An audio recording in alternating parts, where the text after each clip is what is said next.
And just to highlight is that another special motion is on regards to the recess of the House, which is set to commence today upon the conclusion of debate today.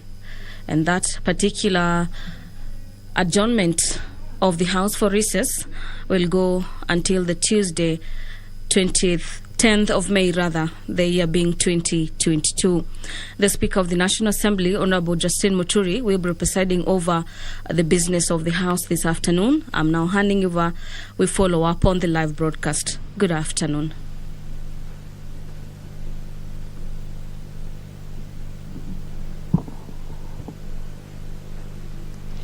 Let us pray. Almighty God, who in your wisdom and goodness have appointed the office of leaders and parliaments for the welfare of society and the just government of the people, we beseech you to behold with your abundant favor us, your servants, whom you've been pleased to call to the performance of important trusts in this republic. Let your blessings descend upon us here assembled, and grant that we treat and consider all matters that shall come at our deliberation in so just and faithful manner as to promote your honor and glory, and to advance the peace, prosperity, and welfare of our country and of those whose interests were committed to our church. Amen.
Ring the quorum bell, please.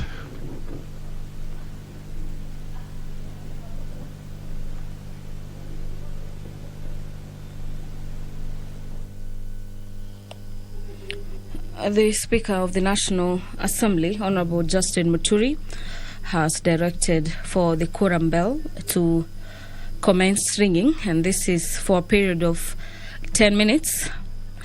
And this particular move has been necessitated by the fact that the House lacks the requisite quorum to commence business this afternoon.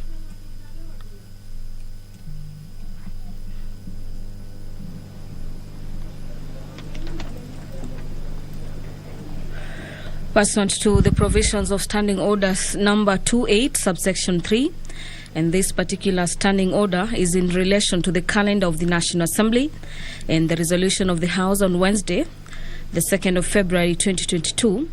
The Speaker will notify that upon the rise of the House at appointed time today, regular sittings of the National Assembly will go for an adjournment and resume on Tuesday, 10th of May 2022 at 2:30 p.m.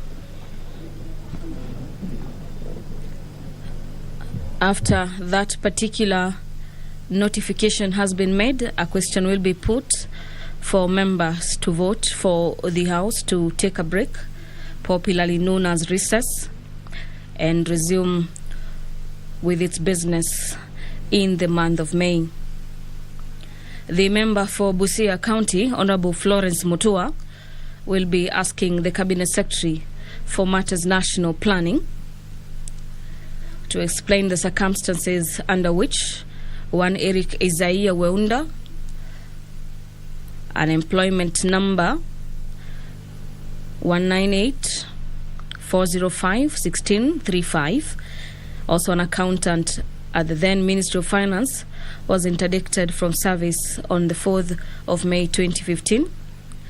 Florence Mutua, the Honourable Member for Busia County, will also seek to understand why the said officer is yet to be reinstated, and this is despite a recommendation made by the Public Service Commission on the 19th of March 2020, and what the steps the ministry has taken to ensure his immediate reinstatement and matters payment of his accrued dues for the time of interdiction till to date. The question by Honourable Member for Busia County, that is pursuant to Standing Orders number 42A subsection 5, will be replied before the Departmental Committee on Matters Labour and Social Welfare. The member for Mwingi Central, Honourable Gideon Muliungi, will be asking the Cabinet Secretary for Matters Tourism what are the steps the ministry is taking in place to resolve matters human-wildlife conflict cases in Mwingi Central constituency, and this is in particular to those resulting from the attacks by elephants that have continued to endanger the lives of residents, as well as cause the destruction of crops and other properties. And this is especially in Ukasi, Musovo, Kiwanza, Muyuni, Sosoma, and as well as Sosoma areas. The Honourable Member for Mwingi Central also seeks to understand that could the Cabinet Secretary also carry out investigations to establish the magnitude of losses that have been incurred by residents of the constituency in question, and this is as a result of destruction caused by elephants in the area over the past 3 years. Honourable Muliungi finally will also want to understand when the ministry plans to compensate the victims of the human-wildlife conflict in Mwingi Central constituency, particularly in Ukasi, Mwesovo, Kiwanza, Muyuni, and Sosoma areas. His questions will be replied before the Departmental Committee on Matters Environment and Natural Resources. The member for Emuhaya, Honourable Omboko Milemba, will be asking the Cabinet Secretary for Interior and Coordination of National Government when will the ministry recruit assistant chiefs in Ebusiubi and Ebukaya sub-counties, and this is in Emakunda location, Emuhaya sub-county. And this is also considering that the sub-locations have not had a substantive assistant chief, and this is for the last 2 years. And according to the Member of Parliament, this has been hindering the delivery of services to residents. This particular question by Honourable Member for Emuhaya will be replied before the Departmental Committee on Matters Administration and National Security.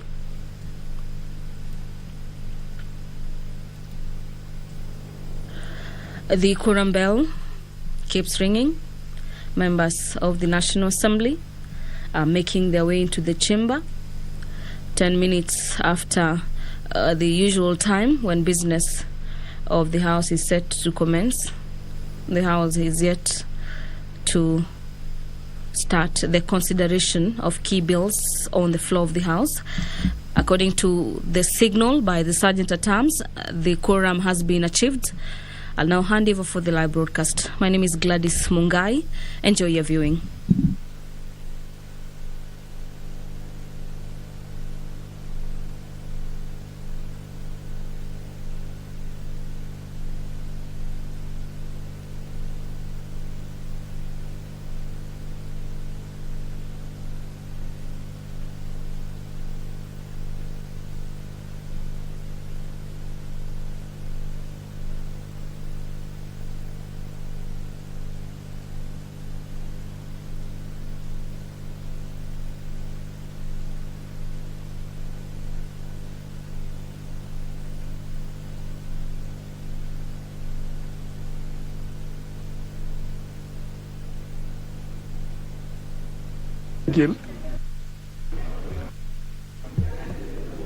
We may commence. We now have the quorum.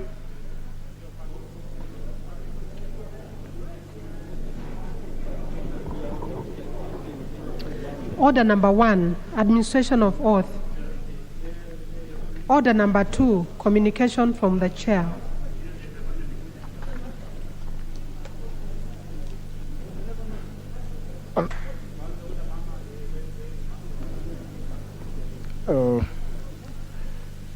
Just take your seat to clear this preliminary business.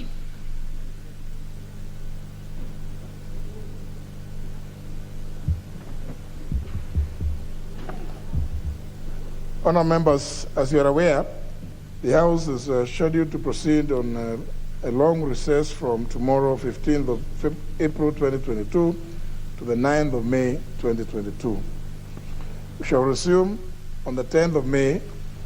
This implies that the House has less than 2 months left before the end of the 6th session, given that the sine die recess will commence on the 6th of June 2022.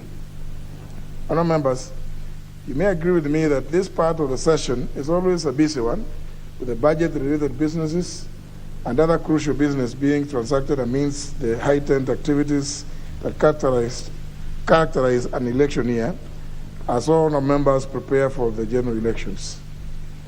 Our members, I take this opportunity to inform the House that from October 2021 up to and including this week, this House has passed over 40 bills, part of which are now pending in the Senate, while others have been assented to.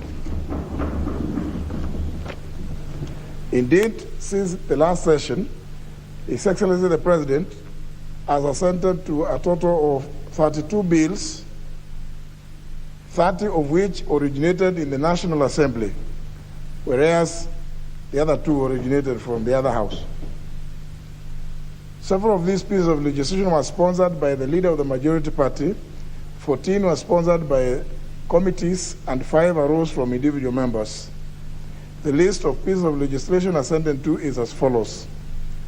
Those sponsored by the leader of the majority party, being 11, as follows.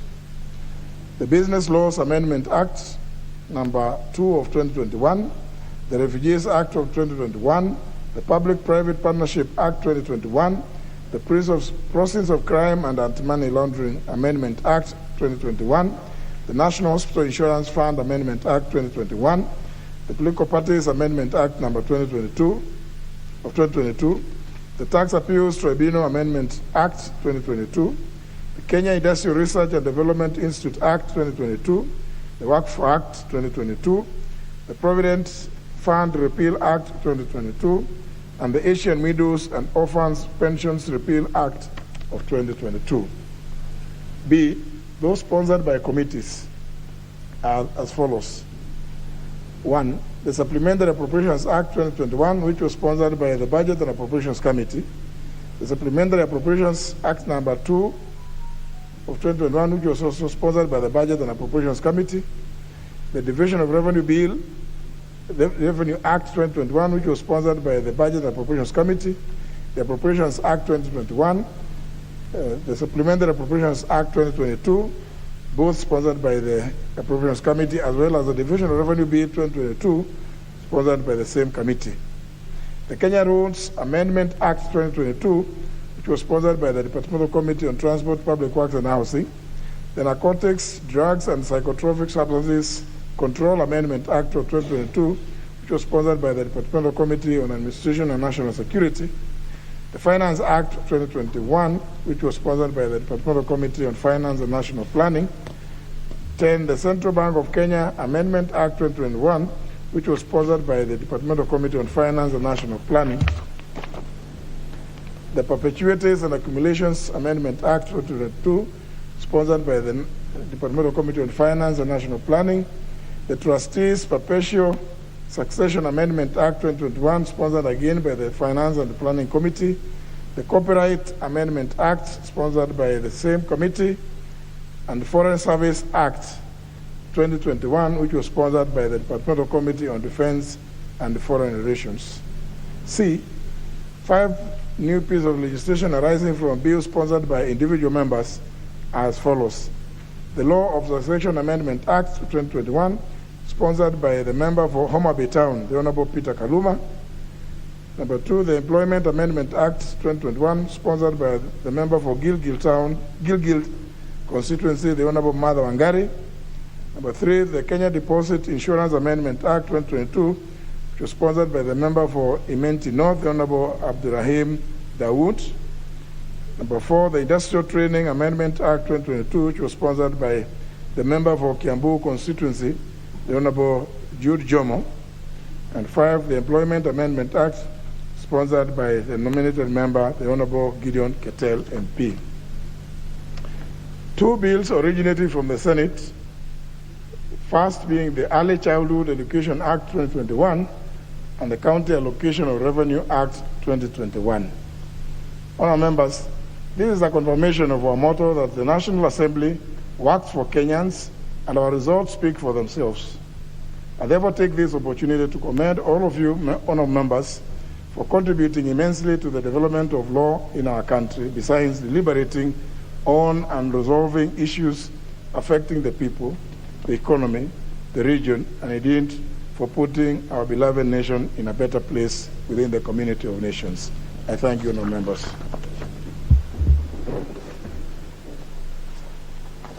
Next. Point of order. Yeah. Yes, point of order. Yeah.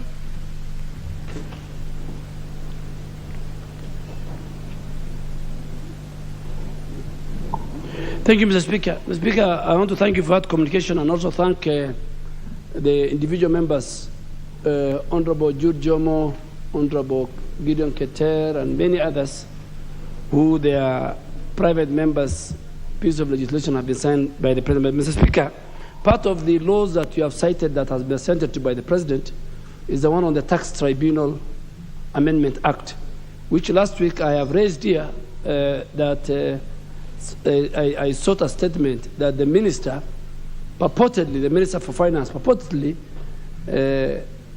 appointed members to the tax tribunal, contrary to the law that this House has amended, and as you have freely confirmed it in your statement. So, Mr. Speaker, till now, I have no idea. This is a gross violation of an individual and an institution in the executive usurping the powers conferred on another institution, on another arm of government. So, Mr. Speaker, I really wanted your direction on what the Delegated Legislation Committee has so far done on that matter. The chairman of the committee and the vice chair and the de facto leader of the committee are all absent from the chamber. The chairman, Honorable Kamket, the vice chair, the Honorable Jagagwa, and the Honorable Gitonga Murugara, who seems to run the affairs of the committee, especially in the House, are all absent. Maybe that matter should be handled by the leader of the majority to find out, because it was indeed, although I did indicate that what is clearly provided for in law, and the committee was merely going to confirm that the law is that appointment of members to the tribunal is a function of the Judicial Service Commission. Indeed, there has been a court decision to that effect, so that anything happening to the contrary, is really maybe something for people to enjoy themselves, or to just make themselves happy in the evenings. But maybe leader majority will pursue with the Committee on Delegated Legislation to see whether they have acted on the issue, the statement sought. Go to the next order. Order number 3, messages. Order number 4, petitions. Order number 5, papers. Leader of the majority. Honourable Speaker, I beg to lay the following papers on the table of the House today, Thursday, April the 14th, 2021. Legal notice number 46 relating to the Central Bank of Kenya Digital Credit Providers Regulations of 2022. and the explanatory memorandum from the Treasury. Number 2 is the budget statement for the financial year 2022 to 2023 from the National Treasury. Number 3, statistical annex to the budget statement for the for the fiscal year 2022-23 from the National Treasury. Number 4, the 2022 medium-term debt management strategy from the National Treasury. Number 5, the 2022 budget policy statement from the National Treasury. Number 6, various draft elections regulations 2022 and the related amendments from the Independent Electoral and Boundaries Commission, which are as follows. The draft elections voter registration amendment regulations of 2022. Number B, the draft elections general amendment regulations 2022. The draft elections voter education regulations of 2022. The draft election party primaries and party lists regulations of 2022. And the draft elections technology amendment regulations of 2022. Number 7 is the annual report for the year ending 31st of December 2021 from the National Intelligence Service. Number 8, reports of the Auditor General and financial statements in respect to the following institutions for the year ended 30th of June 2021 and the certificates therein. And these are the State Department for Vocational and Technical Training, Kenya Law Reform Commission, the National Council for Population and Development, and the State Department for Petroleum. Lastly is the reports of the Auditor General and financial statements in respect to the following institutions for the year ended 30th of June 2020 and the certificates therein. And these are Geothermal Development Company Limited and Pest Control Products Board. Thank you. Now, Leader Majority, you were saying among the documents you have laid is one Roman 5 marked 2022 budget policy statement from the National Treasury. Yes. For 2022. The standing orders, it will almost be 2 months late. I think we've already dealt with the budget we already policy dealt with statement. So I don't know why it is being tabled today. We already tabled it. It Yes. was committed to the committee. It was discussed. Yeah. But they brought it again. But it's probably just the same. Indeed, the rule is that the resolution of the House on the budget policy statement forms the basis of the estimates that are presented later. Yeah. So it cannot be tabled today, unless they are tabling it, or they don't know. They don't know why. Just probably a copy for us, but we ignore it for now, having already dealt with it in the House. On our own standing orders, it must be tabled before the 15th of February. And it was done. And it was done. Yeah, Indeed, the House has already gone through it and even made recommendations, some of which formed the resolution that informed the budget estimates for 2022-2023. That's right, isn't it? So we. I think that one. We will consider it as not tabled. Yes, indeed. That particular aspect is expunged from the records. It is expunged. I direct that it be expunged because it's unnecessary. The next is the chairperson, Departmental Committee on Lands, Honorable Richard Nyamai. Thank you, Honorable Speaker. Honorable Speaker, I beg to lay the following paper on the table of the House today, Thursday, April 14, 2022. Report of the Departmental Committee on Lands on its consideration of public petition number 55 of 2021 regarding restoration of land belonging to Mrs. Teresia Wamboi Kesi. Thank you, Honorable Speaker. Very well. The chairperson or chairman of the Departmental Committee on Defense and Foreign Relations, the Honorable Richard Tongi.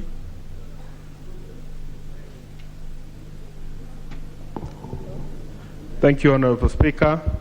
I beg to read the following paper on the table of the House today, the Thursday, April 14, 2022. Report on the Departmental Committee on Defense and Foreign Relations on the consideration of the Military Veterans Bill, the National Assembly Bill number 4 of 2022. I table. Thank you. Thank you.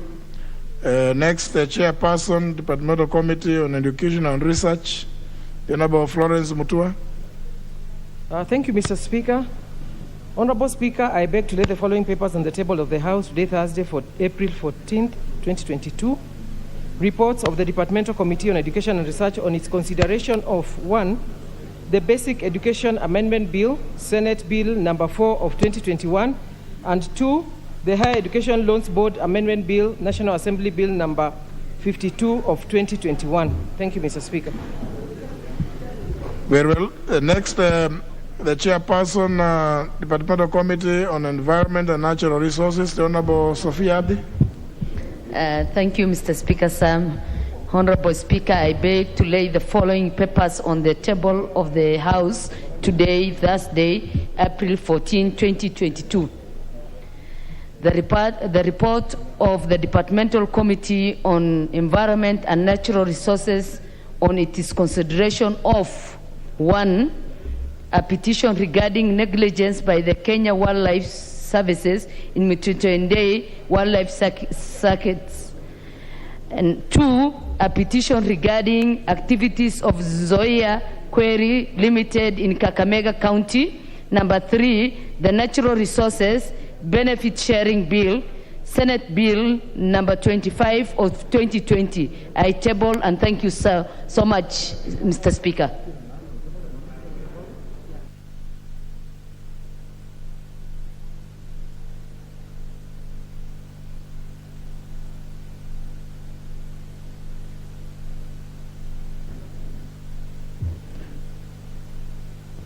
Next order.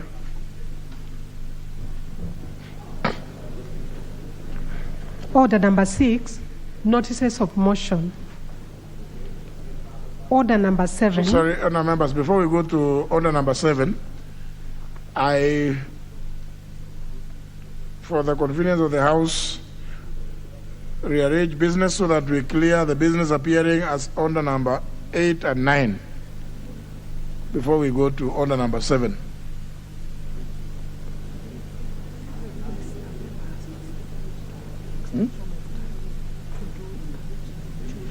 Just a minute before we do this. Let me first of all do this. But it has not been brought to my attention. Just read out order number 8. Order number 8, motion. Report of the Committee of the Whole House on the National Electronic Single Window System Bill, National Assembly Bill number 15 of 2021.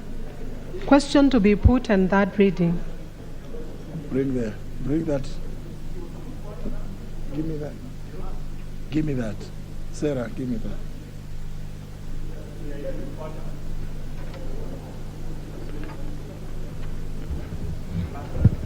Honourable members,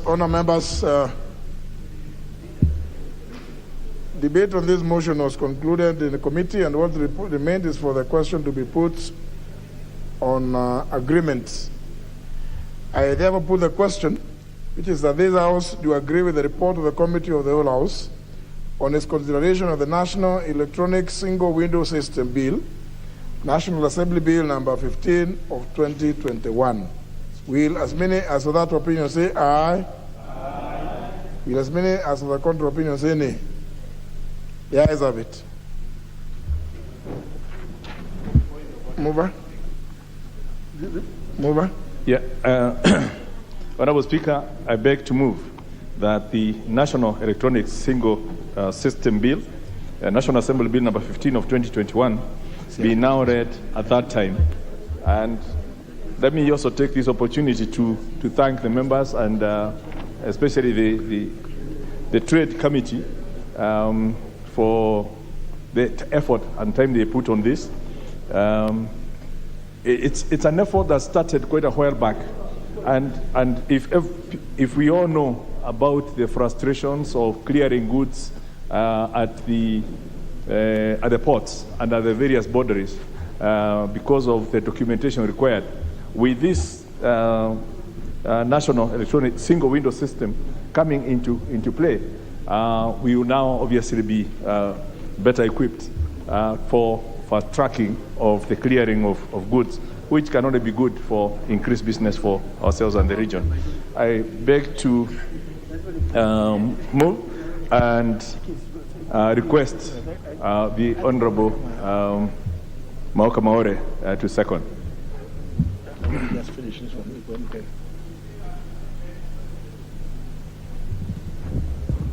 Very well, honourable members. I therefore propose a question. Honourable Tongi, let's be in the House. I propose a question, which is that the National Electronic Single Window System Bill, National Assembly Bill number 15 of 2021, be now read at that time. So the Secretary of the House, I put the question and I confirm that the House quorates. And it's important that there is quorum. I therefore put the question, which is that the National Electronic Single Window System Bill, National Assembly Bill number 15 of 2021, be now read a third time. Will as many as of that opinion say aye? Aye. Will as many as of the contrary opinion say nay? The ayes have it. Member for Wajir North, just remain in the House. Is it because of the electronic single window? A bill for an act of parliament to provide for the establishment and operationalization of the National Electronic Single Window System in order to facilitate trade, the establishment of the Kenya Trade Network Agency to provide for the electronic transaction and for connected purposes. Order number 9, the National Disaster Risk Management Bill, National Assembly Bill number 28 of 2021. Second reading. Question to be put. Member for Nyando, please. Member for Nyando. Member for Nyando. Sorry. Member for Nyando. So just freeze. The member for Nyando is busy dealing with the director of elections. Let's just clear this business. I therefore put the question of members that the National Disaster Risk Management Bill, National Assembly Bill number 28 of 2021, be now read a second time. Will as many as of that opinion say aye? Aye. Will as many as of the contrary opinion say nay? The ayes have it. A bill for an act of parliament to establish the National Disaster Risk Management Authority and county disaster risk management committees to provide for a legal framework for the coordination of disaster risk management activities and for connected purposes. Now we refer to the order paper, we have dealt with order number 8 and 9. Now we can go back to order number 7. Clerk, read it out. Order number 7, questions and statements. Now, members, the first question is by the member for Busia, the Honorable Florence Mutua. First question, Honorable Mutua. Yes.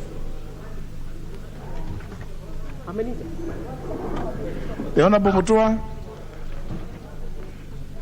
Thank you, Mr. Speaker. Mr. Speaker, I have question number 111 of 2022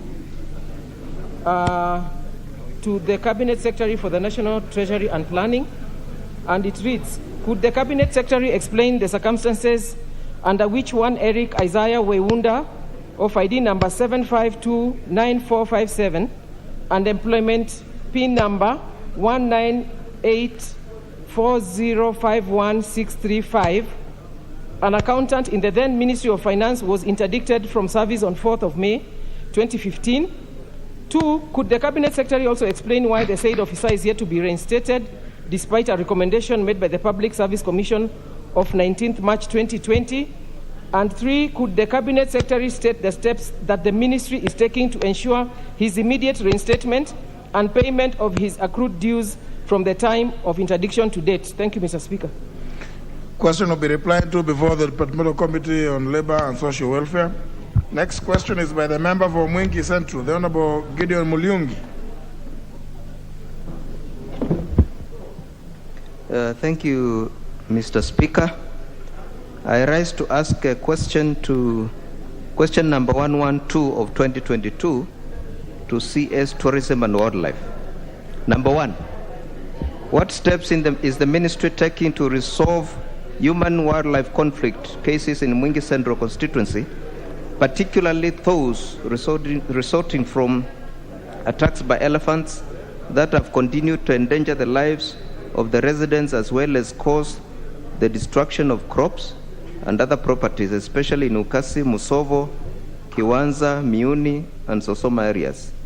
Number 2, could the CS carry out investigations to establish the magnitude of the losses that have been incurred by the residents of the constituency as a result of the destruction caused by the elephants in the area over the first 3 years? Number 3, when will the ministry compensate the victims of human-wildlife conflicts in Mwingi Central constituency, particularly in Ukasi, Musovo, Kiwanza, Miuni, and Sosoma areas? Mr. Speaker, sir.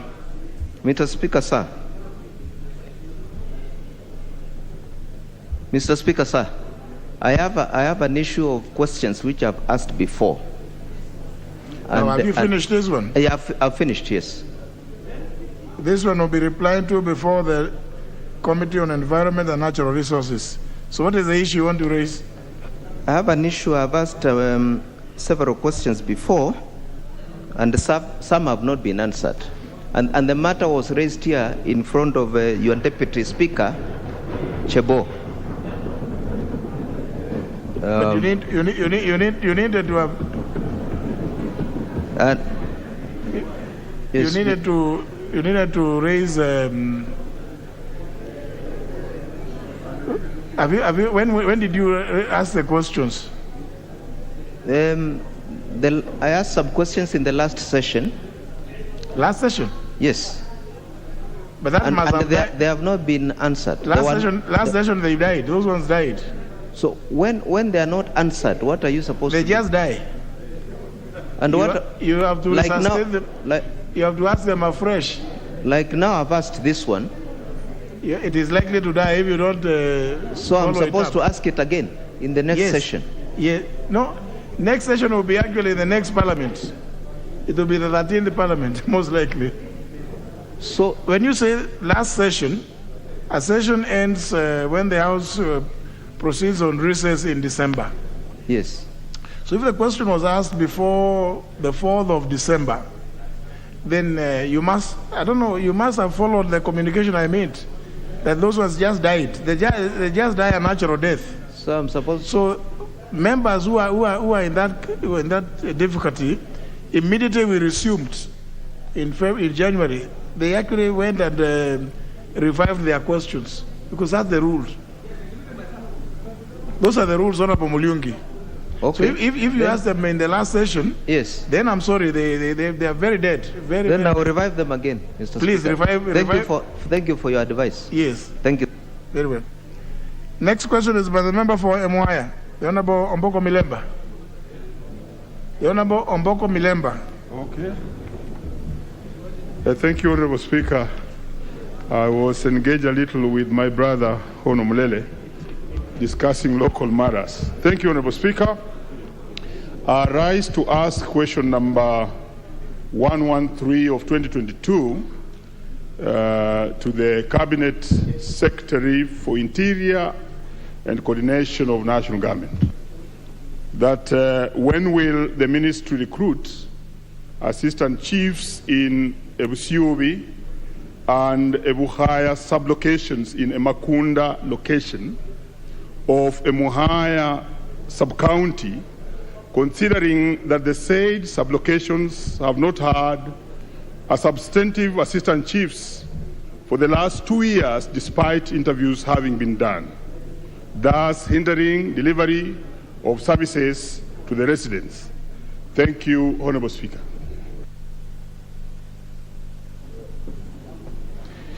That will be replied to before the Committee on Administration and National Security. Last question is by the member for Ugenya, the Honorable David Ochieng.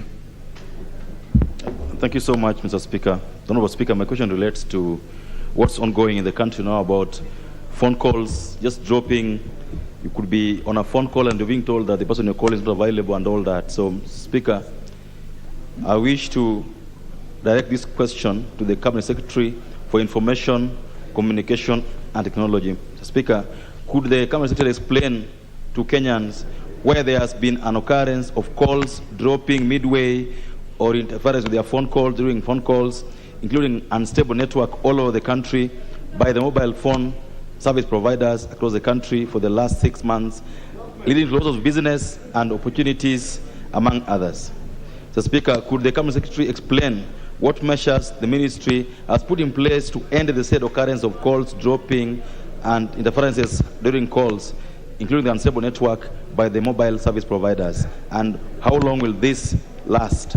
Thank you, Mr. Speaker. After elections, it will stop. Well, who's the current chair of that committee? Is it ICT? Who's the current chair of that committee? No. The Honorable Kisang is no longer the chair. Who? Oh.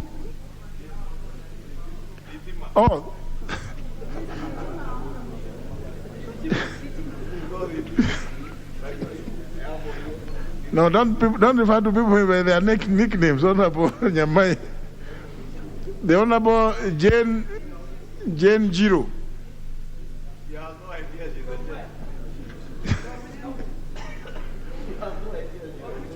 I also didn't know the current chair. So where's the vice? Is there a vice for that committee? ICT. Oh, can we, let's have it. Honorable Sotsi is the de facto chair of that committee, I'm sure. Honorable Sotsi, maybe you can.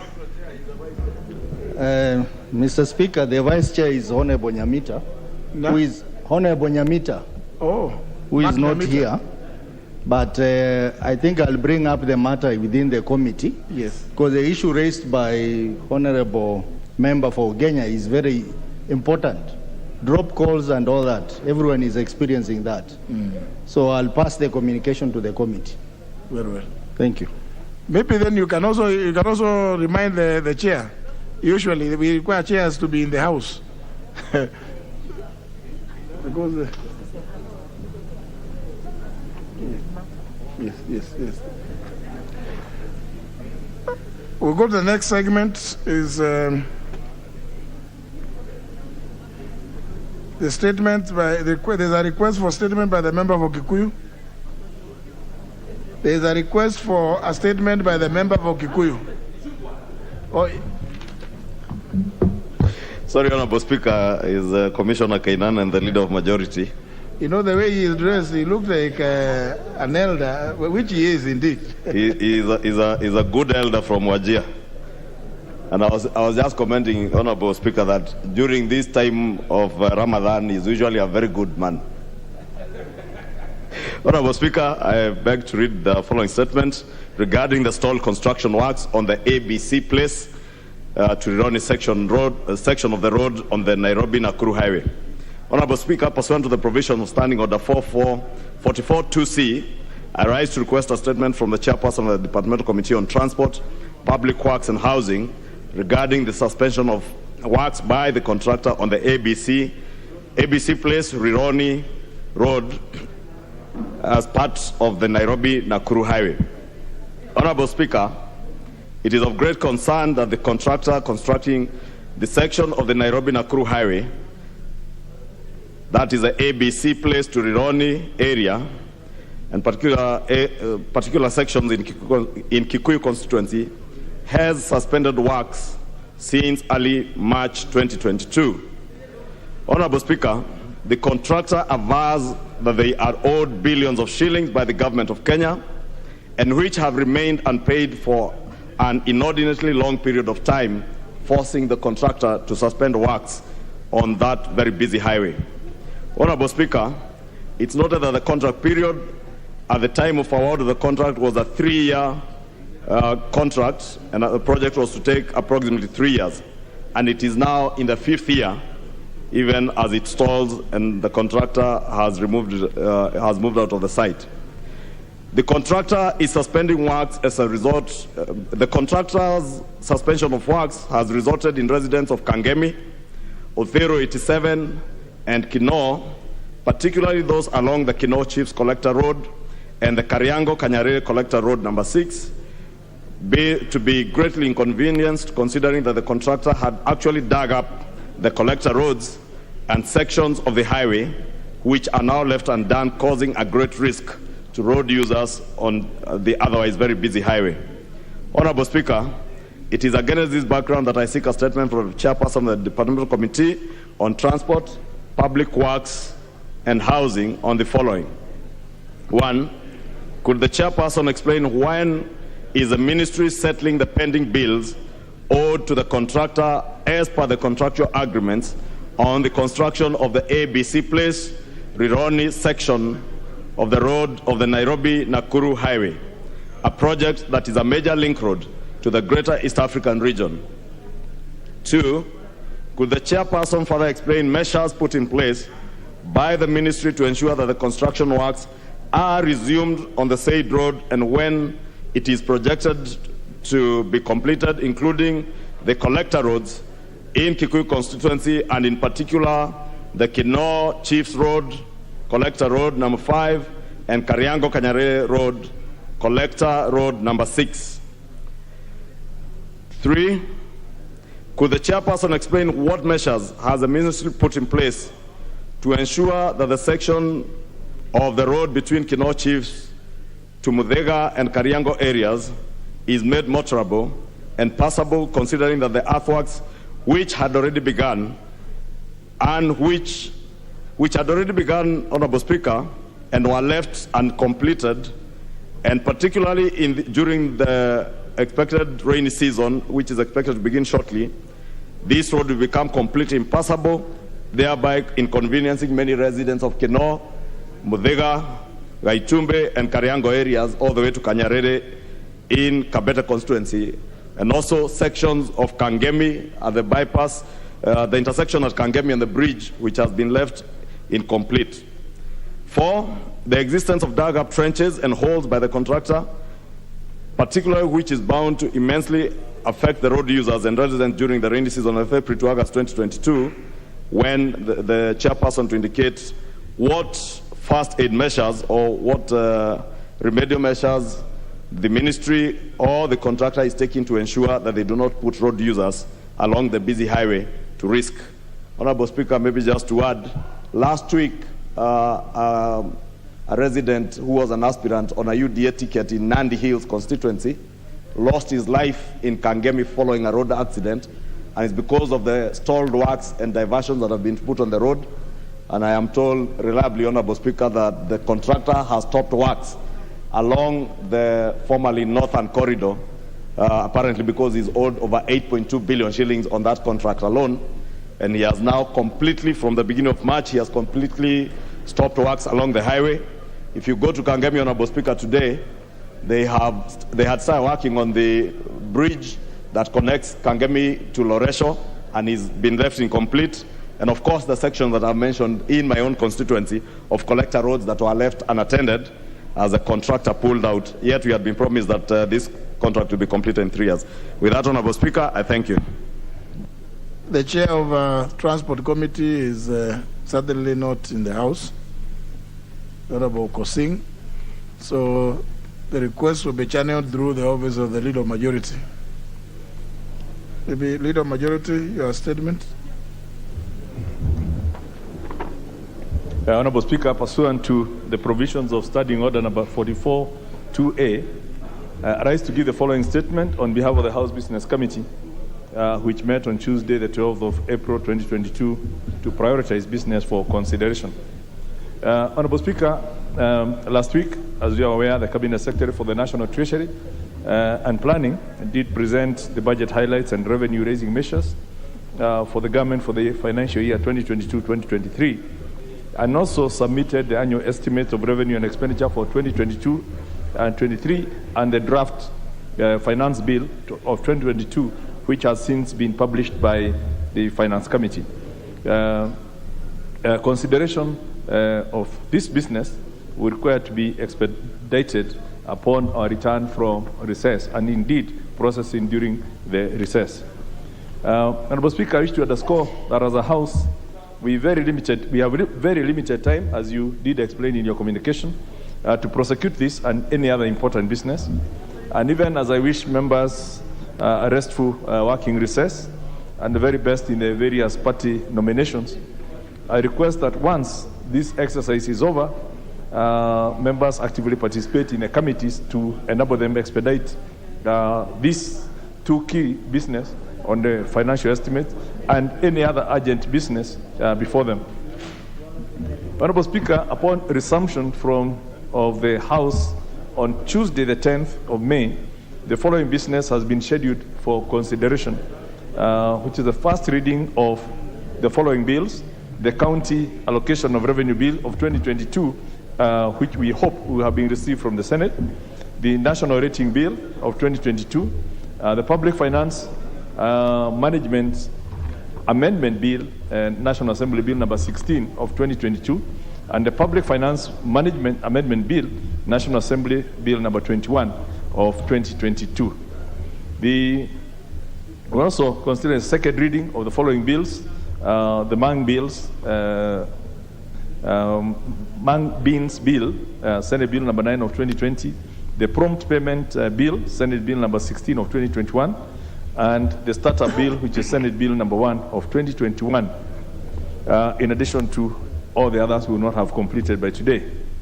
Honorable Speaker, I'm reliably informed that there are no questions scheduled for responses by Cabinet Secretaries, and House Business Committee will therefore reconvene on Tuesday, the 10th of May 2022, to schedule business for the rest of the week. We obviously will be going on a short recess, and I want to also take this opportunity to wish members the very best during that recess, and also for those who profess the Christian faith, happy Easter, and for our Muslim brethren and sisters to continue with their fast, happy Eid when we get there. Thank you, Honorable Speaker.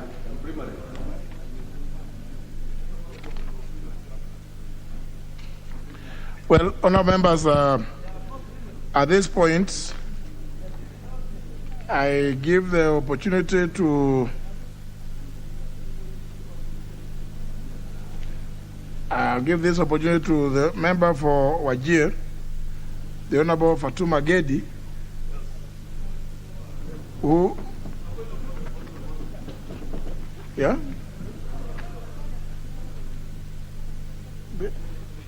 But she's just making a, you have a point of order. Which, before the Honourable Fatuma gives a response, the Honourable who is, just see who comes before the other. The Honourable David Ochieng. The Honourable Speaker, I'm happy that the Honourable Duale knows who I am. It's only you that I know who I am, but I'm sure soon he will know that I'm a party leader. Mr. Speaker, I raise understanding order 83 to raise a point of order on fundamental matters, Mr. Speaker, relating to this House. Speaker, Article 127 of the Constitution establishes a PAC and is mandated to perform several functions, including functions necessary for the well-being of members of this House. Mr. Speaker, as I raise this point of order, I've never been to my office in Continental House because it has no windows. It has no ventilation, Mr. Speaker. Mr. Speaker, the functions of the PAC also find their home in the PAC Act that this House passed in 2019, Mr. Speaker. I however note, Mr. Speaker, that there's a very huge disconnect between the members that we chose as our PAC members and this House. Mr. Speaker, I've been in this House, this is now my 8th year. There's no single day where the members of the PAC that we elected have ever come to this House to report to us what they do for us, how they do it. Mr. Speaker, I was hoping when I lost the elections and came back, I was hoping that I will have an office in this new building, Mr. Speaker. No report to us about what's happening there. We just see contractors coming and going. We hear tender wars, but we don't know when they'll finish, Mr. Speaker. So, Mr. Speaker, the Commission, though independent, exists because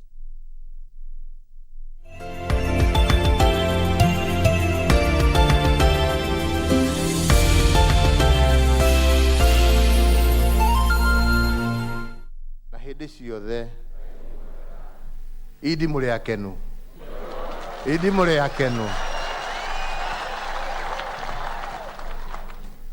Siku ya leo ni siku ya muhimu sana kwenyu nyote na kwangu mimi.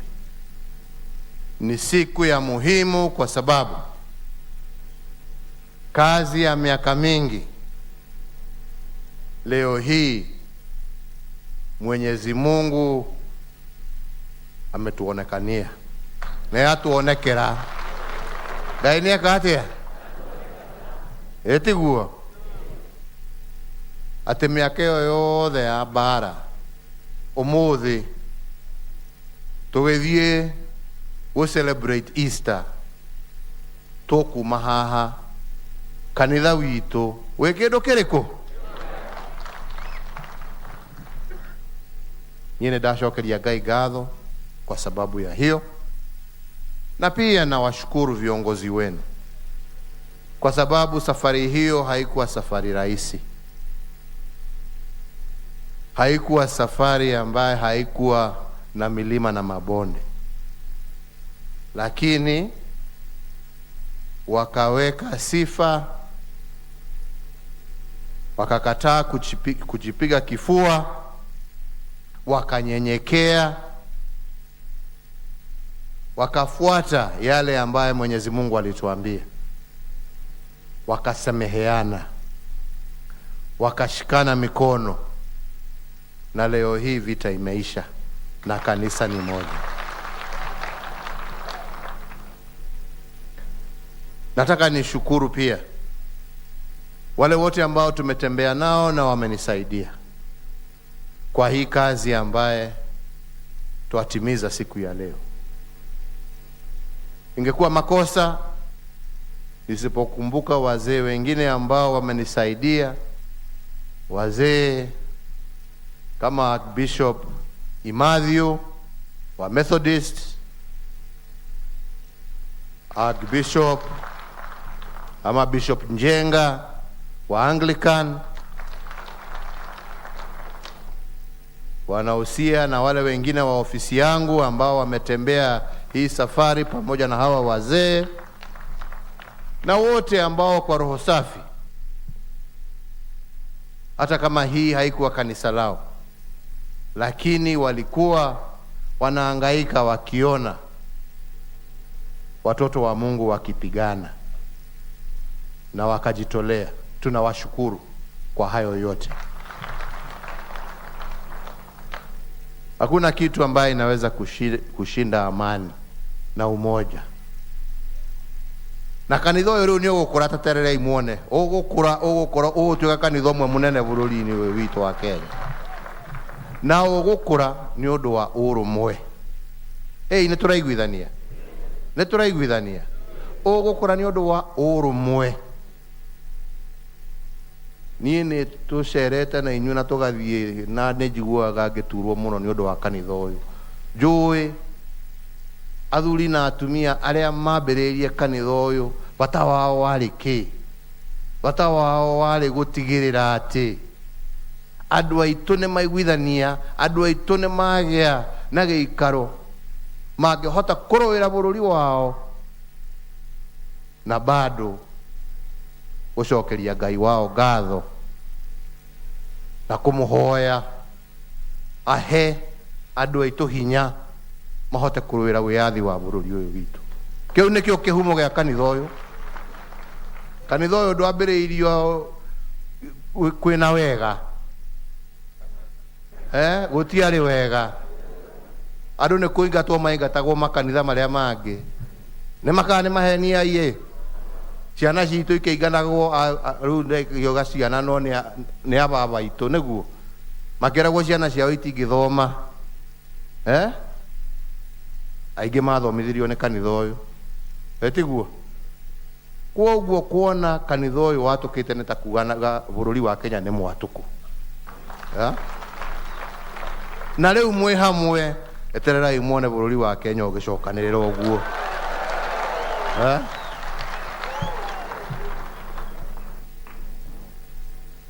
Niĩ nĩ tũthiĩte mitha cia nyunyingi no nie nduraja gagero hehe turenda gukurathima nienga mera riu ri irathimo icio nie ndikwenda tondu riri wa ng'ombe akanjira hihi ni tugukurathima mwira acamba weterere uguo Njoroge akanjira mwira tabo ndikwenda ni agikorwo he kirathimo ngwenda nie ngwenda kirathimo gia kanitha wa Idi no muthi ni ndetikira kuhakwo maguta tondu ni ndaiga ni wa kanitha wa Idi uria umwe umuthi ni ndetikira neguo tondu ni ndona kanitha ni watwika kindu kimwe na gutiri undu ungi twendaga thayo na andu gucokanirira na nie ni ngumuria urumwe ru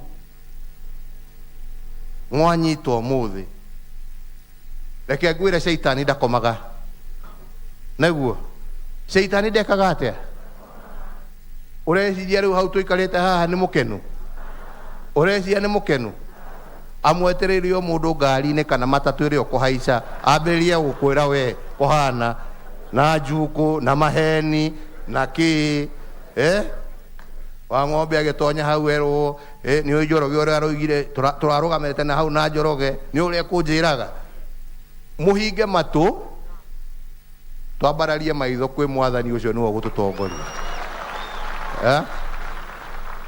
cia shaitani turege tondu no eguruta wira ndanogaga guthukia handu hothe he thayo riu ni kwihariria arehariria uria ugakunyita ng'ania uria gicoe guka kwirwo uhoro wa Wanda Joy uguo uyu ahana uria ahana uyu ahana utiri kiruta kiu indo ciothe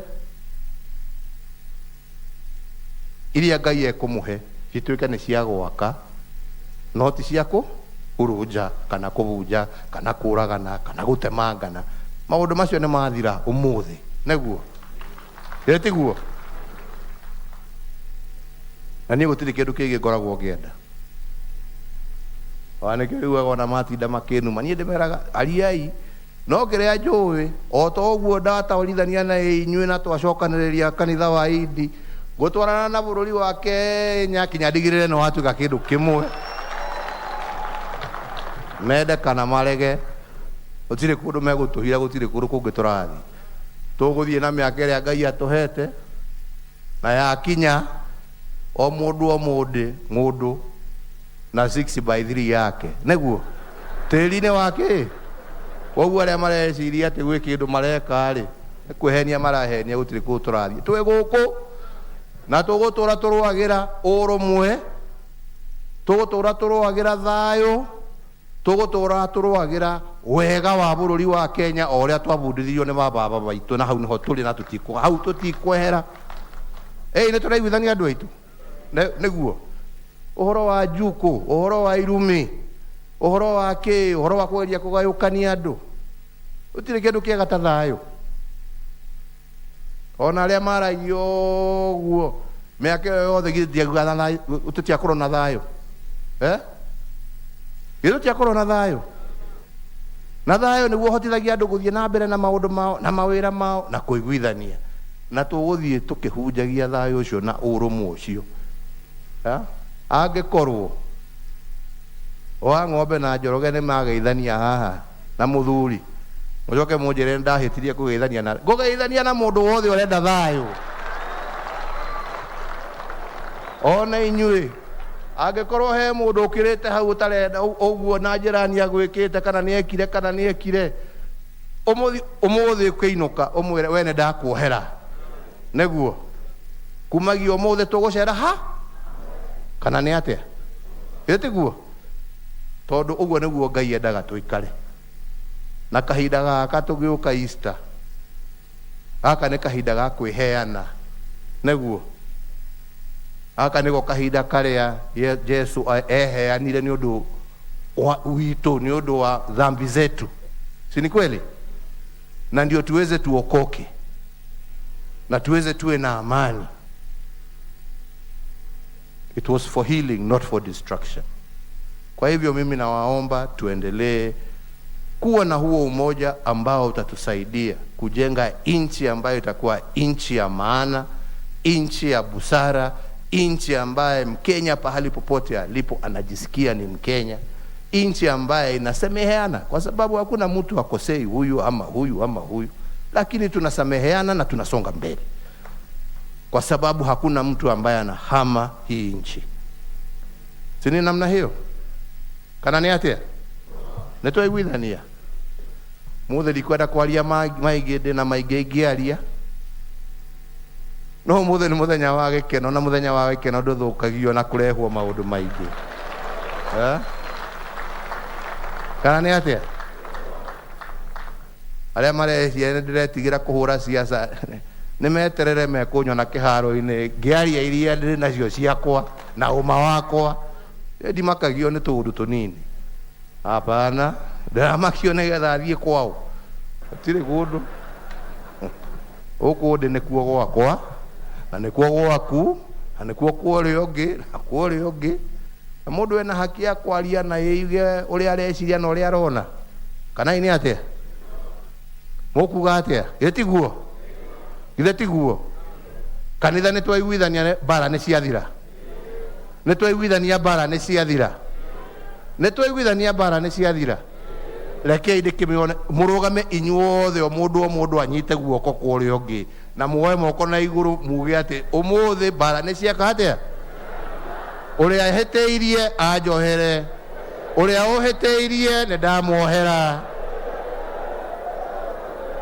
Ithuothe ta ciana cia Ngai tugucera twi kindu kiriku? Tugucera twi kindu kiriku? Tugucera twi kindu kiriku?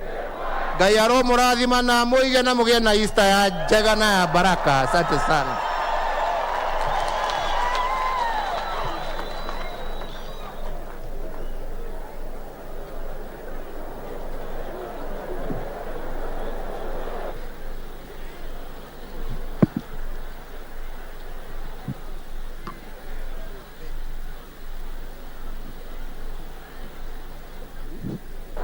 Nataka tuombe ndio tuondoke. Chukua hivi tukaji.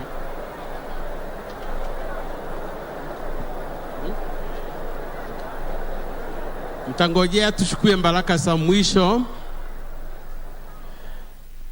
Final blessings tukiongozwa na Bishop Frederick Wang'ombe.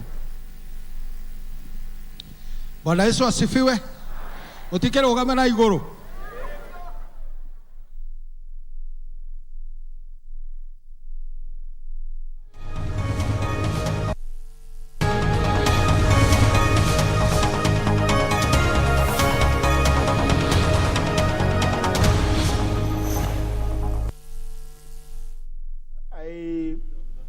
Some of those matters are clearly provided for in both Articles 127 and 128, and then others are the procedure for removal of commissioners. You know, you have to go to Article 251.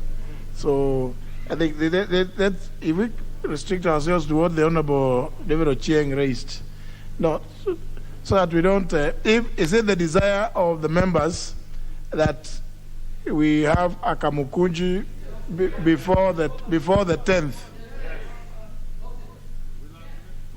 No. Let me, so that, and if we have to do it, because the 10th is a Tuesday, then we would have to do it on a Monday. Will you be available? Yes.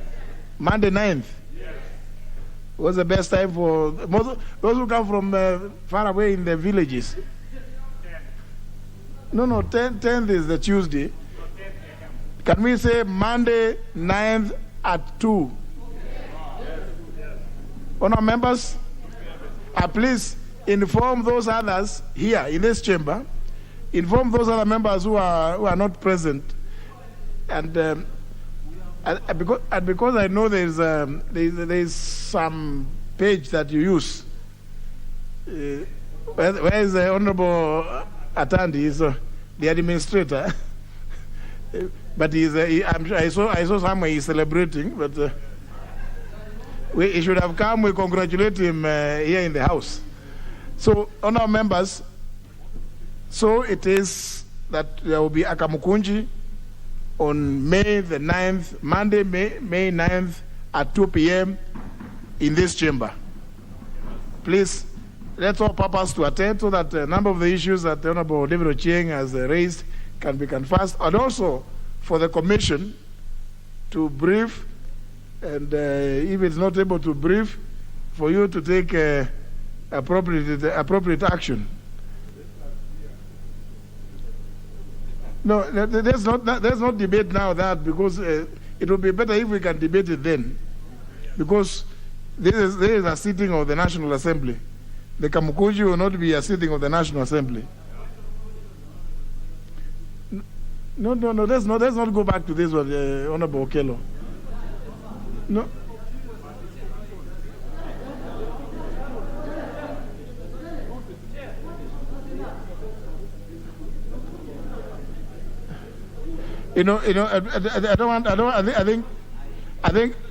I think let's remove the names of our staff. Let's remove the names of our staff. Yes, let's remove the names of our staff.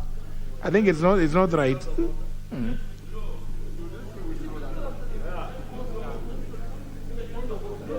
No, he has not said anything that is untoward. No, let's not. No, let's not go there. It was a point of order. I will not allow debate on that. I will not allow debate on that. Please, let's go. Honorable Tiende Molo, you had a point of order also. Thank you, Mr. Speaker. Mr. Speaker, a few days ago, the Honorable Fatuma Gedi made statements that were deemed offensive to Standing Order number 91-1 and was asked to substantiate.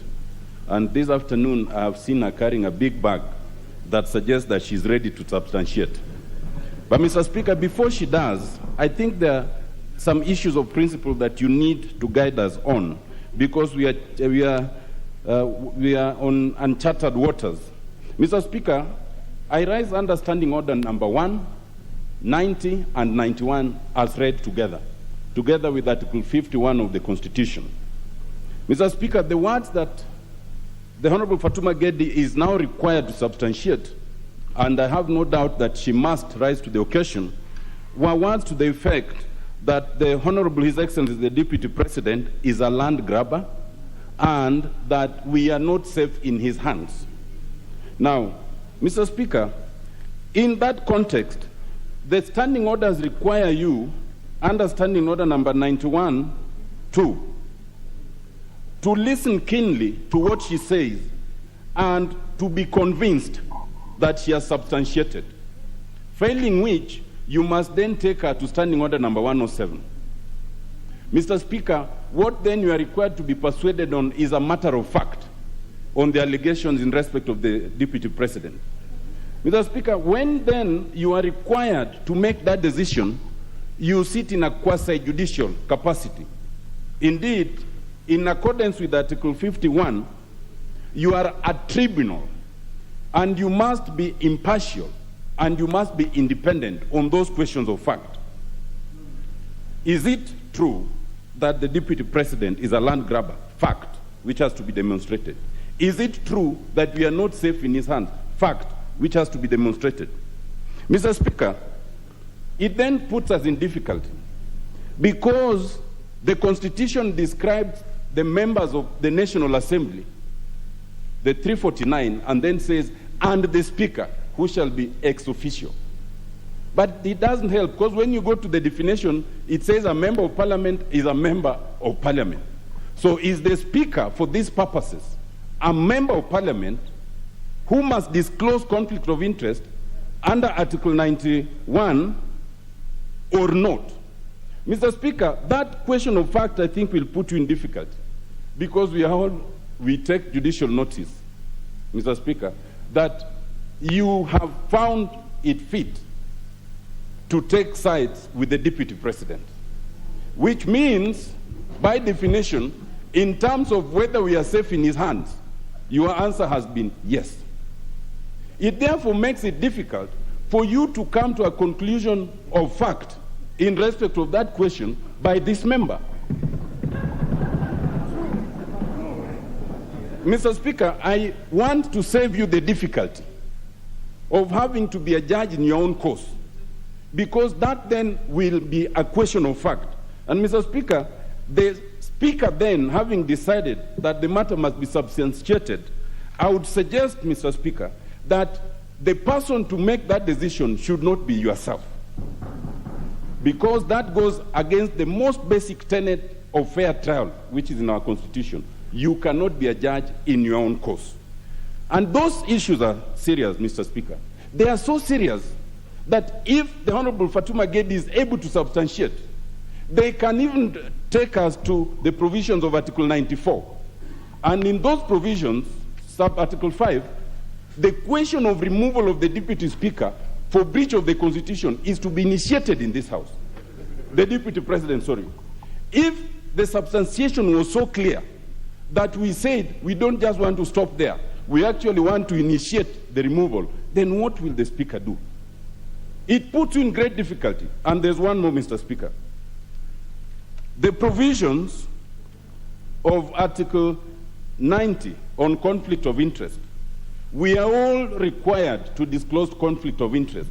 And conflict of interest is described to include personal relationship. We know that you have a personal relationship now with the Deputy President. Is the Speaker required to disclose that as a man? Well, I will use the words of the standing order, personal, and it can extend to political. Mr. Speaker, it includes for both now and for future, where a Speaker has chosen to take side, because it's unprecedented. We know we all have political affiliations, but like a judge, it's assumed that once you occupy that office, then those affiliations do not come to the fore. But when they come to the fore for futuristic purposes rather than historical, then it means there's an issue of conflict. How does the substantive Speaker handle this? Mr. Speaker, I'd like you to give guidance, because I know you can remove yourself from that situation of conflict temporarily, and give clear guidance for present and for future on this very unprecedented situation. Mr. Speaker, thank you. No, honourable members, these are not very difficult issues. I don't need assistance on this. Fortunately, I want to begin from so that I'll respond to all those ones. Now, honourable members, this is the answer. You know, it's good so that Honourable Fatuma knows. She said she's going to substantiate, and the reason why she was not challenged to withdraw on the spot is because the matter is grave. Yeah? Otherwise, the standing order that you read would have demanded that she withdraws on the moment, because the substantiation should be instantaneous for those that have been here or that have cared to follow the standing orders properly. But I've taken, this is the answer of 2 days ago. The Honorable Fatuma Gedi is recorded as having said, Honorable Speaker, give me 2 days, and I will bring details on how William Ruto has grabbed land in this country. This is what the answer shows. The Speaker said, very well, Honorable Fatuma, you are the one who has undertaken to provide evidence. Do not listen to those giving you stories, because several members were trying to interject and tell her some other things. But to what I am saying, ordinarily, we do not allow people to say they will provide evidence after 2 days. When you say something here, you are expected to have materials, but given the gravity of what you have said, I will allow you, therefore, Thursday, 14th April 2022 at 2:30 p.m., we expect Honorable Fatuma Gedi to substantiate. It's only fair that we allow her time to provide the material she has alluded to. And some honourable members are shown to have said all parcels of land that she has mentioned, and the Speaker says, Honourable Fatuma, you say that you will provide evidence. You talked about Taita Tafeta, Laikipia, and even Wajir. Can you go on record?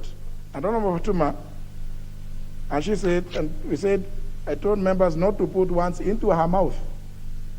Honourable Fatuma Gedi is shown to have said, Honourable Speaker, I'll provide on the following: Langata Primary, Taita Taveta, Laikipia, and Muteshi. And the record shows that I asked, what is Muteshi? The Honorable Fatuma, she says, Honorable Speaker, it is a 100-acre piece of land. That is what Muteshi is. Loud consultations followed. Then I asked, where? The Honorable Fatuma says, Muteshi. The Speaker goes on to say, there is no place called Muteshi in Kenya. Honorable members, the Honorable Fatuma is serious about what she is saying. It's only fair that it is only that I do not know. I know the geography of this country, but I do not know of any part called Muteshi. And Honorable Fatuma said, let me clarify. And I told her, yes, please proceed. He says, Honorable Speaker, you already ruled that on Thursday I should bring evidence. Muteshi is land which belonged to the late Muteshi and is in Trans Nzoia. And I asked, in Trans Nzoia? The Honorable Fatuma says, yes. I say, very well. Honorable Fatuma shown, Honorable Speaker, if you allow me, I'll bring the details on Thursday at 2:30 p.m. And I'm on record saying, thank you. And we agree that the Honorable Fatuma is doing that. And he didn't approach me and saying that she is going to do that. So that is clear from that point. Honorable members, not in anticipation, but as you know, I always have to go back to records and see how we have treated situations of this nature. An incident happened on the 27th of April in 1993. And it followed on something which had been there on 22nd of April 1993. During the second reading of the Veterinary Surgeons Amendment Bill, the member for Kisumu Rural, the Honorable Professor Anyang' Nyong'o, rose on a point of order with the intention to adjourn debate on the bill for the House to discuss a matter of a claim that the Central Bank of Kenya was being robbed about 25 billion a week. He proceeded to table certain documents in support of the claim, albeit without the Speaker's consent. And therefore, on 27th of April, 1993, Speaker Kaparo observed that the member did not explain what the papers were about or the origins of the papers, and there are no signatures. The Speaker then ruled that the papers purportedly laid on the table of the House by the Honorable Anyang' Nyong'o could not be admitted into the records of the House for the reason that the member did not follow the procedure for laying papers as exemplified, as explained. He clarified that though restrictive, the guidance was meant to ensure that papers laid on the table are legitimate. On 10th of September 2009, that's the 10th Parliament, the then Minister for Justice, National Cohesion and Constitutional Affairs, the Honorable Martha Karua, tabled some documents relating to corruption allegations. After scrutinizing the document, the Speaker Marende ascertained that the documents were not signed, and on the 10th of September 2009, Speaker ruled that the documents were inadmissible and would not be allowed to go on the records of the House. Then on the 18th of January 2011, the then member for Juja, the Honorable William Kabogo, tabled 3 documents. One, a letter dated 20th of December 2010 from the same member addressed to the Minister of State for Provincial Administration and Internal Security and Acting Minister for Foreign Affairs, the late Professor George Saitoti. B, a document titled, in bracket, classified information in the United States. And C, a document which the Honorable Member described as dossier, containing the names of Honorable Members said to be involved in drug trafficking. The Speaker undertook to acquaint himself with the documents in order to establish their authenticity or otherwise and determine their admissibility. Among the considerations that the Speaker relied on included the requirement for signatures on the documents and some form of certification where a document other than the original has been tabled. Speaker Marende made the following directions on the 18th of January.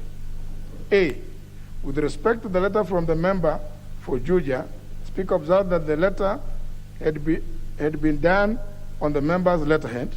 It bore the member's signature and was stamped as having been received by the Minister of State, Office of the President, on 20th of December 2009.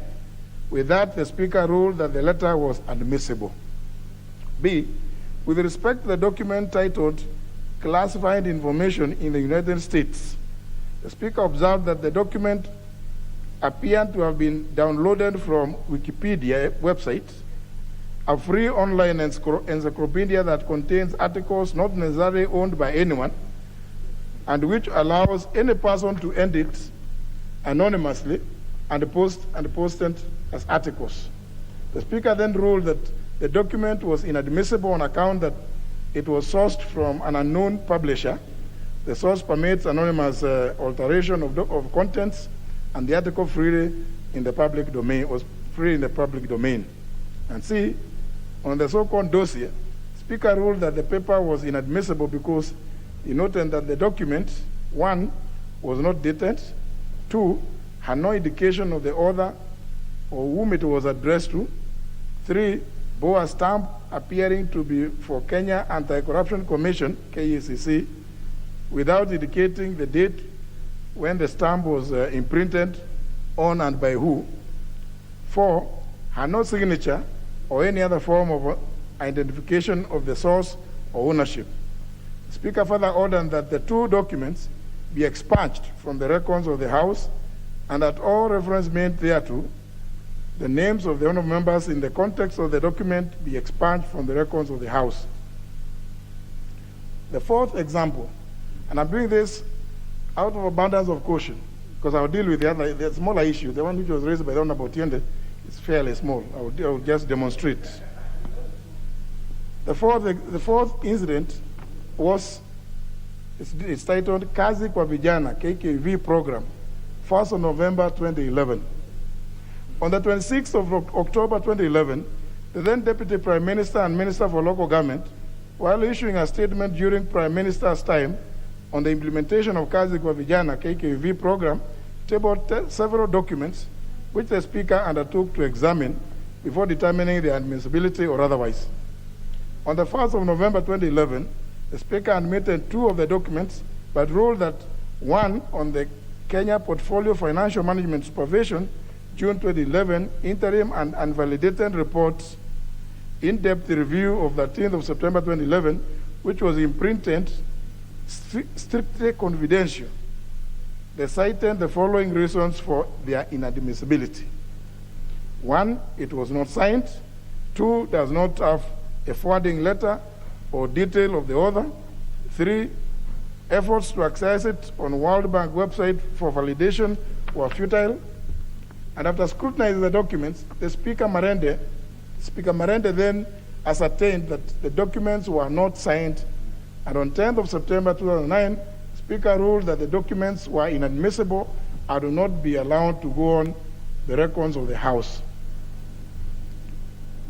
Honourable members, there are several other examples that follow with regard to drug trafficking, many of them which have come to form the history.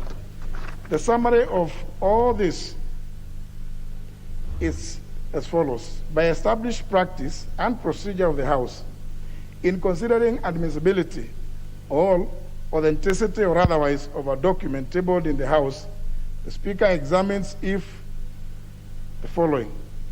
If the document, 1, relates to the matter for which it has been tabled, 2, is signed, and if it's a government document, by the authorized person or persons, 3, bears the emblem or logo of the institution. You know, it is important that I hope the member is listening, because this is a test by established practice. It is important that this is a test to be applied. 1, if the document relates to the matter for which it has been tabled. 2, is signed, and if it's a government document, by the authorized person or persons. 3, bears the emblem or logo of the institution stroke person from which it originated, or coat of arms in the case of a document from the government agencies. 4, whether the document clearly indicates the author and the person to whom it is addressed. 5, whether the document discloses the origin stroke source of it. 6, whether it bears certification where a document other than the original is being tabled. 7, if electronic, whether it has been obtained from a source that does not permit alteration of contents, in brackets, rule of admissibility of electronic documents, electronic evidence. And 8, if it relates to a claim made before the House or a committee, its content as a nexus with a claim. And finally, whether it is stamped and clearly indicates the person signing off the stamp. That is, insofar as the technical part is concerned. That's the checklist. Now, the Honorable Tiende Amolo has raised the issue of, and I think it is good that I can see a few other members present so that I can explain this point. I don't know of any speaker since independence who was ever elected as an independent in this House. All speakers, including myself, have been sponsored by political parties. And they have gone on to preside over the proceedings and affairs of the House, regardless of the sponsoring party. I may give a comparison. I start with our neighbors in Uganda. The Speaker of Uganda is an elected member of parliament and continues to serve as a member of the constituency to which they were elected, even as they continue to serve as speakers. 2, Tanzania. The Speaker of Tanzania is an elected member of parliament representing a constituency and continues to serve. In fact, it's an truism that in Tanzania, they almost invariably come from the CCM. They continue to serve as members of the constituencies in which they were elected. Notwithstanding that those countries are multi-party democratic states. In the United Kingdom, the speakers are elected members of parliament representing constituencies, but they continue to serve those constituencies even as they continue to preside over the House of Parliament. Now that we adopted the presidential system, in the United States of America, the Speaker is a member of Parliament, of the House of Representatives. And if you want to jog, I may just jog your memories. During the time of President Bill Clinton, the Speaker was none other than Newt Gingrich. And many of you, if you care to read, you know the relationship between President Bill Clinton and Speaker Newt Gingrich, who was a Republican, while Bill Clinton was Democrat. During the time of President Obama, you know the stamps, the Speaker, Republican from Wisconsin, Speaker Paul Ryan, who was a Republican. Many of you would recall that the issues that happened when President Obama brought the Affordable Health Care Bill before Congress. Now, honorable members, just the other day, do I have to say, to remind you, President Trump, Republican, was serving when Speaker Nancy Pelosi, Democrat, was a speaker. And I'm sure you all know this. At least this does not happen in Kenya. That relationship, the relationship that we have seen with those speakers, does not. We know it does not happen here in Kenya. I think, as a country, we should feel proud that we do not exhibit that level of partisanship that we have seen in that very, very, very well developed democracy as the United States. Now, as to whether I have joined what formation, it's a political formation. On the 31st, listen to this, on the 31st of August 2017, I had offered myself to run for the Speaker of the National Assembly under the sponsorship of the Jubilee Party. You honourable members are the ones who gave me the mandate. You are the ones who gave me the mandate. I did not hear you say that I need to disclose the relationship, whether personal, official, or political, I had with the leadership of the Jubilee Party. I think, honourable members, I appreciate that we are in very exciting times, but I think at this late hour in the day, you cannot challenge my impartiality. This is not a difficult matter. This is not a difficult matter, and I want to guide that the issue that Honourable Fatuma Gedi has raised here surely is not even a matter that what impartiality, for what purpose? I mean, what partiality? All that we need to do, the documents for Honourable Fatuma Gedi is going to table will be available for every member to look at.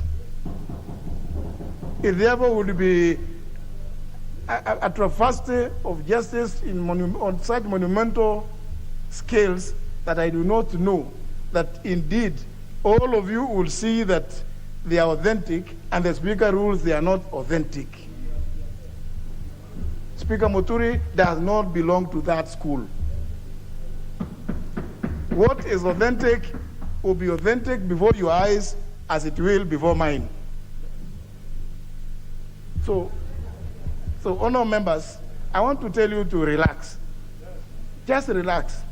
I don't think for me, this is very simple indeed. I mean, honourable members always table documents here, and we look at them, we say, surely, this is not admissible. If you get it from Wikipedia, like we've had in the case which was dealt with by the Honourable Speaker Marende. So, honourable members, there is really nothing. And even those who are saying, do this, do the other, honourable members, relax. Relax. Kenya is a multi-party democratic state. That is most important for all of us to appreciate. And therefore, when we come to this chamber, there is always the majority side and there's a minority side. In the previous dispensation, there was the government side and there was the opposition side. I have served on both sides, fortunately. So I've served on both sides of the divide. I don't think whether there is anything that can actually define this house that is before us this afternoon. Merely the mention of the Deputy President, I'm sure. I mean, even if it was a mention of whomever, all we need to do is follow our own rules. And there is no conflict, there is no interest. I have no interest. I have no interest in what is being tabled by the Honourable Fatuma. I do not know, save for what I have read she said she's going to table. So, honourable members, there is nothing there that we should worry about. I will continue to serve you for as long as you desire. Remember, you are my constituency. You are my constituents. So any of you is at liberty in the event that just like you are going to face on 9th of August. If any of you feels that this representative is not serving you to your satisfaction, you are at liberty to express yourself in the manner provided for both in Article 106 and in our standing orders. So, honourable members, let's just relax. The Honourable Fatuma actually has approached to me to allow her to bring some documents, and I have told her very well, please bring, because all of you need to see them. So, honourable members, just relax. There is nothing to worry about. This is a simple matter that we do every day. Very well. No, Honourable Junet,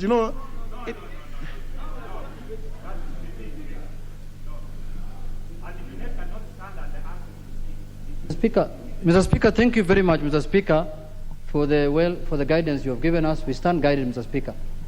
Having said, Mr. Speaker, that Mr. Speaker, as the whip of the minority, Mr. Speaker, and we have in this House, we have no one else to address other than the Speaker, Mr. Speaker, and that's the rule. Mr. Speaker, the issue you have just raised is a very weighty matter, Mr. Speaker, with the minority side. Mr. Speaker, you have put facts very clear, and we agree with you, that it is true speakers are sponsored by parties, Mr. Speaker.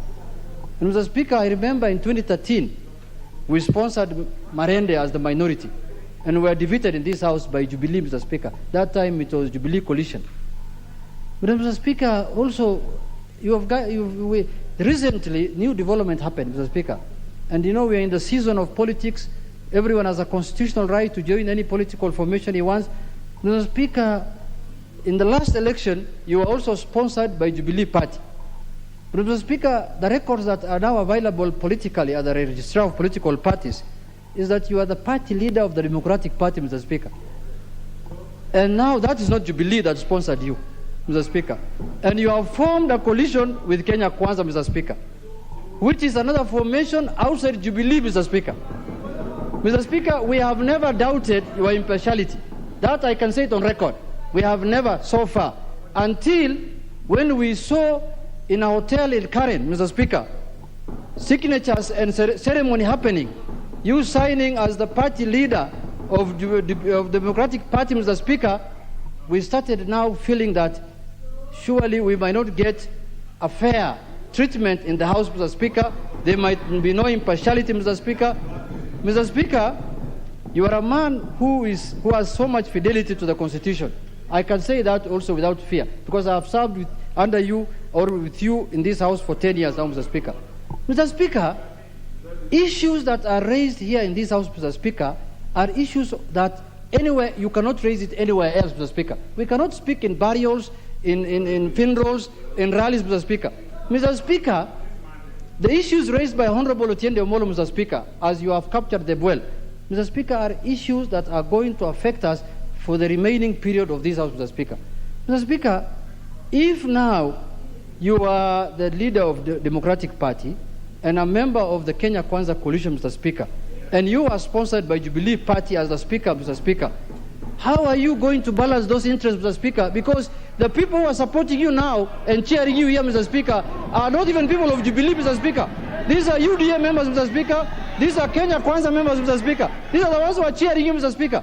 I don't know for what reason. Do they think that you are a speaker for now Kenya Kwanza? I don't know why Duale is so happy to when you are talking, Mr. Speaker. Mr. Speaker, it is in my view, Mr. Speaker, I have said, Mr. Speaker, and I am very happy that you've given us time to express and ventilate what we think, Mr. Speaker. Mr. Speaker, we want to continue the House being handled the way it has been handled for the last 9 years under your leadership, Mr. Speaker. We are only worried that going forward now, Mr. Speaker, now that the political dynamics have changed, Honorable Fatuma Geti has raised weighty issues, as Honorable Otiende has said, that can lead even to the impeachment of the Deputy President, Mr. Speaker, if they are proved the allegations to be true, Mr. Speaker. Mr. Speaker, how do we feel? Are we safe in this house, Mr. Speaker, that we can continue conducting our business under... I am told, rumor has it that, Mr. Speaker, you are even being proposed to be the running mate of the Deputy President, Mr. Speaker. Rumor has it, Mr. Speaker. Rumor has it, Mr. Speaker. We support all that, Mr. Speaker. We have no problem with that, Mr. Speaker, honestly speaking. But, Mr. Speaker, this House must be impartial. This House must be conducted, and you are the custodian of the standing orders, Mr. Speaker. It is you who applies the standing orders in this House against us, Mr. Speaker. So, Mr. Speaker, I don't know whether the rule of impartiality and fair, natural justice, fairness will be accorded to us as the minority, Mr. Speaker, of this House, and whether Honorable Fatuma Gedi will get fair treatment and judgment on the issues that he has raised, Mr. Speaker. Those are the issues, Mr. Speaker, that is worrying us, Mr. Speaker. Thank you, Mr. Speaker. You know, now, on our members, you know, that kind of behavior now, surely, you know, when you start yelling like that, because that's surely somebody is yelling. How is it that we are going to, you see, impartiality is not determined by which party you belong to. It must be new.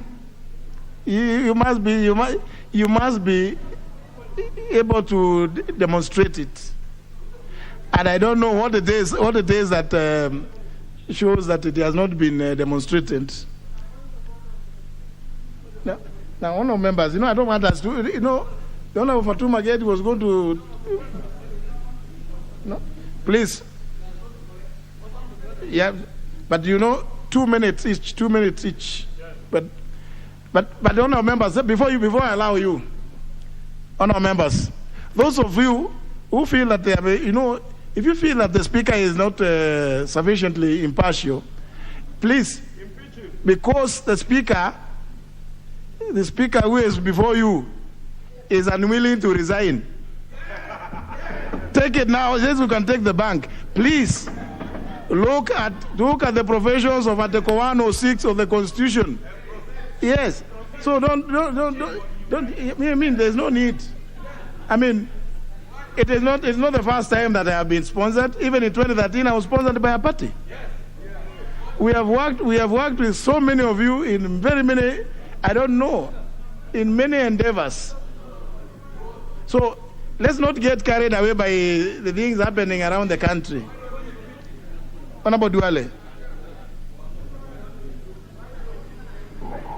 Mr. Speaker, let me add my voice to what is going on this afternoon. And Mr. Speaker, within the reading of Article 106 of the Constitution on speakers and deputy speakers of Parliament, Mr. Speaker, you have not committed any crime by being a member of the Kenya Kwanza coalition, by being member of the party leader of the Democratic Party of Kenya. Your removal is well stipulated, Mr. Speaker, in Article 106, Sub-Article 2, A, B, C, and D. And all these allegations, Mr. Speaker, are not there, Mr. Speaker. And, Mr. Speaker, the procedure for the removal of a speaker is known to every member. And, Mr. Speaker,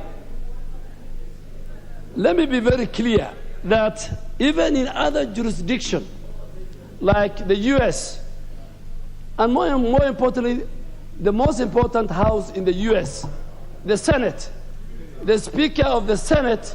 Are you the Speaker? The Speaker, they don't want to listen to. The Speaker of the U.S. Senate is always the Deputy President or the Vice President. And when he or she sits there currently, because it's a woman, she sits there to make a neutral determination.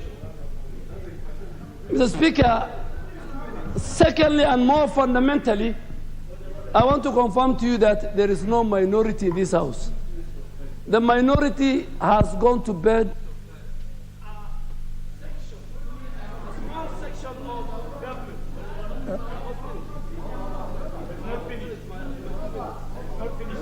I haven't finished. You don't need to. It's a speaker.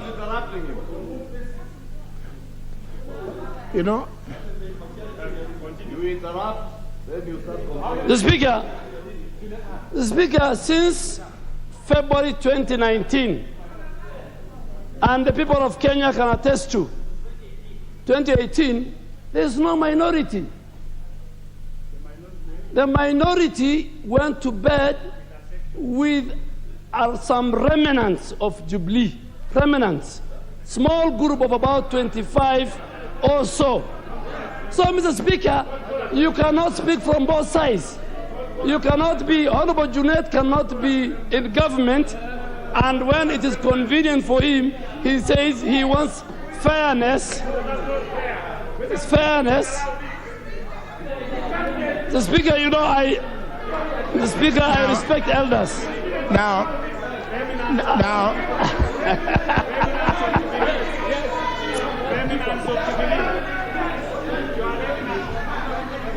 Very well. Now, Honorable Angwenyi.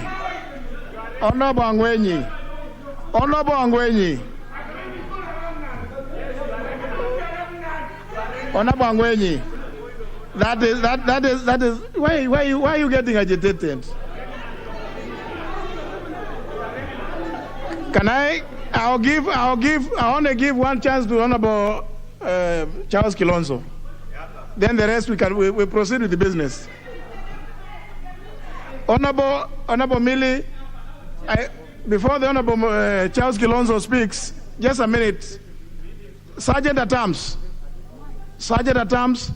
can you open the suitcase to confirm that whatever is in there?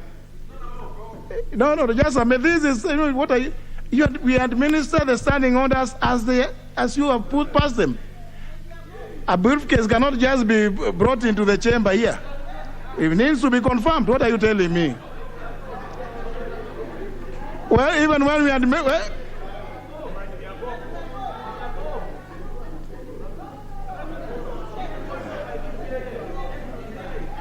Let the sergeant, that's the sergeant at arms to check, please. Honorable Charles Kilonzo, you will? Yes. Mr. Speaker,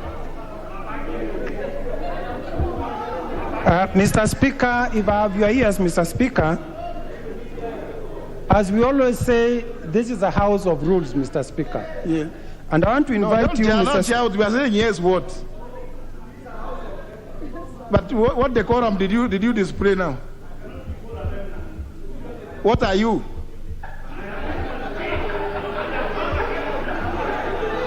You are a member of parliament. Honorable Angwenyi.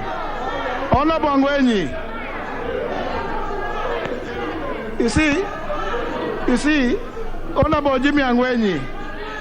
No.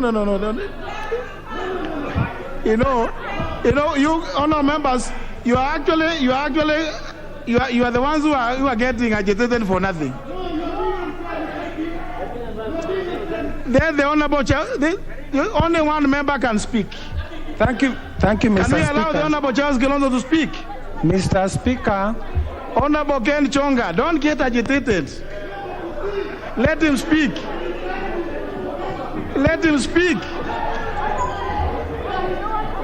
No, sit. Honorable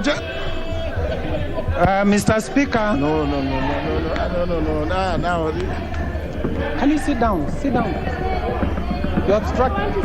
You are blocking me. Honorable Gogo, let the member for Yata make his point. Mr. Speaker, this is a house of rules. He's on a point of order. Mr. Speaker, this is a house of rules guided by the standing orders, Mr. Speaker. And I want to invite all of us, Mr. Speaker, to standing order number 87. Mr. Speaker, if you look at standing order number 87, what we are about to do by tabling those documents is against our own rules.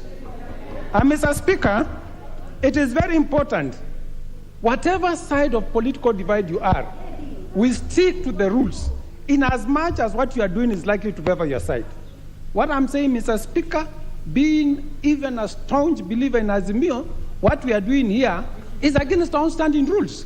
And standing order number 87, Mr. Speaker, is very clear. It says, Mr. Speaker, neither the personal conduct of the president, nor the conduct of the speaker or the judge, it goes on, or even a government, a state officer or representative and so on, whose removal from the office depends on the decision of this House, Mr. Speaker, cannot be mentioned adversely, Mr. Speaker. That is stated very clear.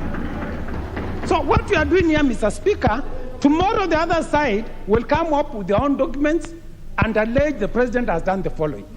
So, Mr. Speaker, what I am saying is by allowing the particular member to table those documents, we are already floating our standing orders, Mr. Speaker. It requires a motion and a 3 days notice. There is no motion before the House, even to table the documents, Mr. Speaker. I invite you to look at standing order number 87. No, honor members, it's not about honor members now. You know, what we are doing is actually dilatory, because the member made an allegation on the floor of the House, and when she was challenged, she said she was going to substantiate. That's what she's doing. Now we are by introducing all these dilatory motions. You are preventing her from discharging the obligation that she undertook to discharge today. Honorable Fatuma Gedi.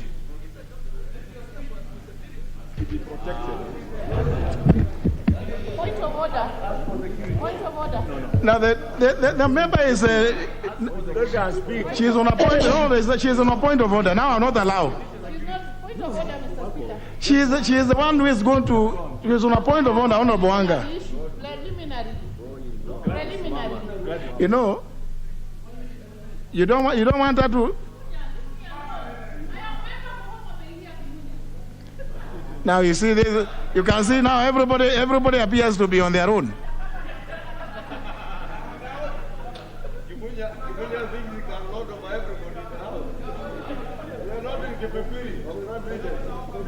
Yes.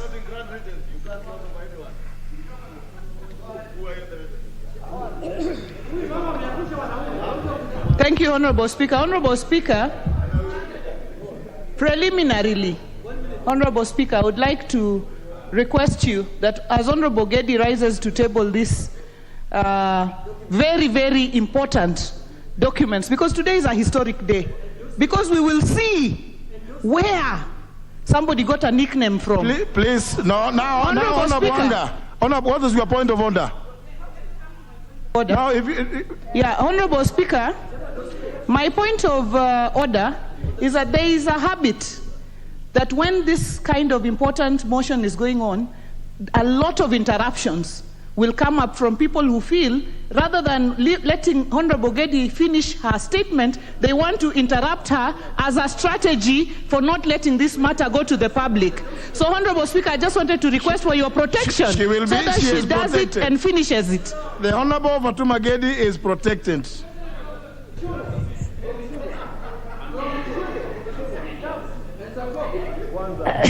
Thank you, Mr. Speaker. Thank you very much for giving me this opportunity. I'd like to make a statement in response to my assertions during the afternoon sitting of Tuesday, April 11th, 2022,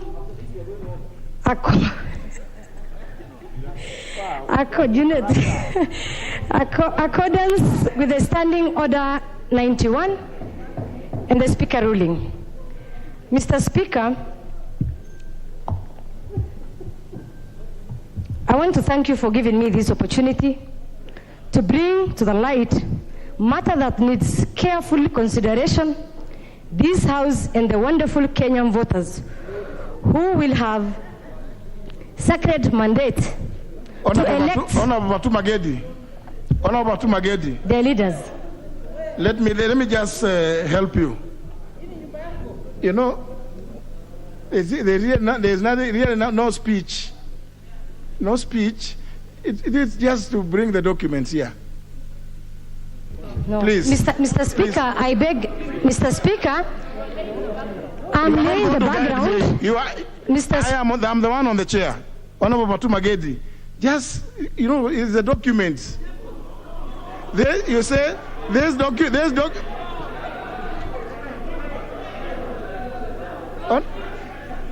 Honorable Fatuma Gedi. Proceed. Mr. Speaker. Yes. Mr. Speaker, this matter is very, very critical, and I must put the name. I will not share the document, and I have to substantiate and table the evidence, Mr. Speaker. You know, Honorable Fatuma. If you allow me, Mr. Honorable Speaker. Fatuma, you know the thing is this. And you know it. I hope nobody is going to, because everybody seems to have completely forgotten their rules. You bring a document, we look at it, we tell you, yes, I have already read to you what has been. Honorable Maura, you are not going to teach. You are not teaching me what happens here. Honorable Fatuma Gedi, you know, you are going. What you can say is this: because I send this explain, then table this. You go to the other one, you table. Proceed that way. Mr. Speaker, if you allow me, that's what I'm doing. I have to explain what I'm tabling. I have to explain and table. And please me give the time. You know. Mr. Speaker, in the respect. Member Bogisi, please. In that respect. Don't do that kind of jig in the house. That kind of jig you did is not good for the house. Mr. Speaker, in accordance with the provision of Standing Order 91, your ruling during Tuesday afternoon, I wish to communicate to this House that I have gathered enough material evidence to substantiate my position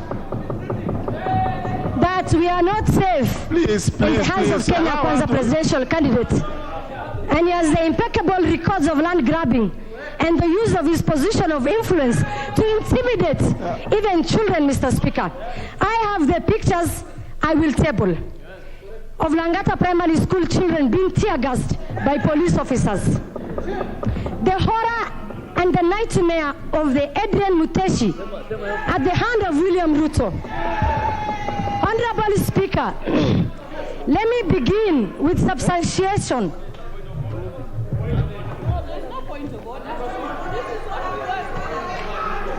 Let me.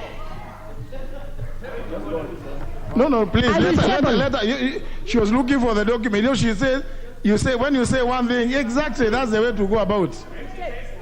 Yes. No. Please. Honorable Fatuma, you are doing well. Yes. But now, after that, you needed to show the document. Mr. Speaker, I mentioned about the photographs, and I'm going to table of children being tear gassed. And it's there. Mr. Speaker, sir.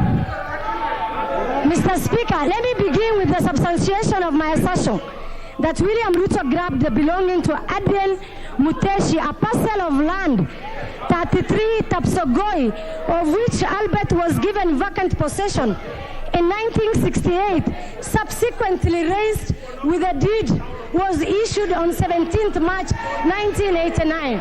Honorable Speaker, let me narrate the ordeal of the innocent Kenya went through in the hands of William Ruto and his cooperations, Adrian Muteshi. Like many of us, was an ordinary Kenyan of the modest means. In 1968, he bought a farm in Turbo West in Wasingishu district, situated in Kaptabay scheme. The land had permanent self-contained 6-bedroom house, staff quarters, store, just like any typical rural home. No. The whole property, including the farm he sat on 100 acres piece of land, which he supports his purchase in court. The late Adrian produced an application by himself to the Ministry of Land. Honor members. The evidence is here. What is this? Please. No. Honor Fatuma. Now, honor members, we will not proceed this way. When Honorable Fatuma says that this document to prove this, please allow her to bring the document because Honorable Media of Yambo, are you the one tabling documents? Honorable Juliet, are you the one tabling the documents? Surely. You see, the Sergeant at Arms is here to help not you, please. You don't know about the documents. So just give the documents. Honor members, it is not your business to authenticate, to rule on authenticity. So let her bring the documents. So you talked about Langata, bring the document on Langata. Is that the one on Langata? What? No, which is the one on Langata?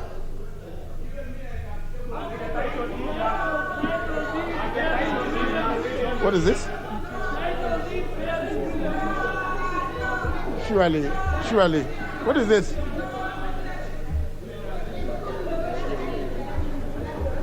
Honor members, please. Fatuma Gedi, please. I think let's try to, as much as possible, don't bring emotions into this matter. What is this? Is this the one on? There's the one. The one plain Adrian Gilbert Muteshi. Yeah, no, just some. No. Honor members. You can never sway me that way. I'm never swayed that easily. No, so it is a document of ownership. Or you want me to use the judgment? No, I want to be on record, Mr. Speaker. The document you have. Yes. No. Mr. Speaker, no. I have to finish. I am not the speaker. Please, just relax. Can you relax?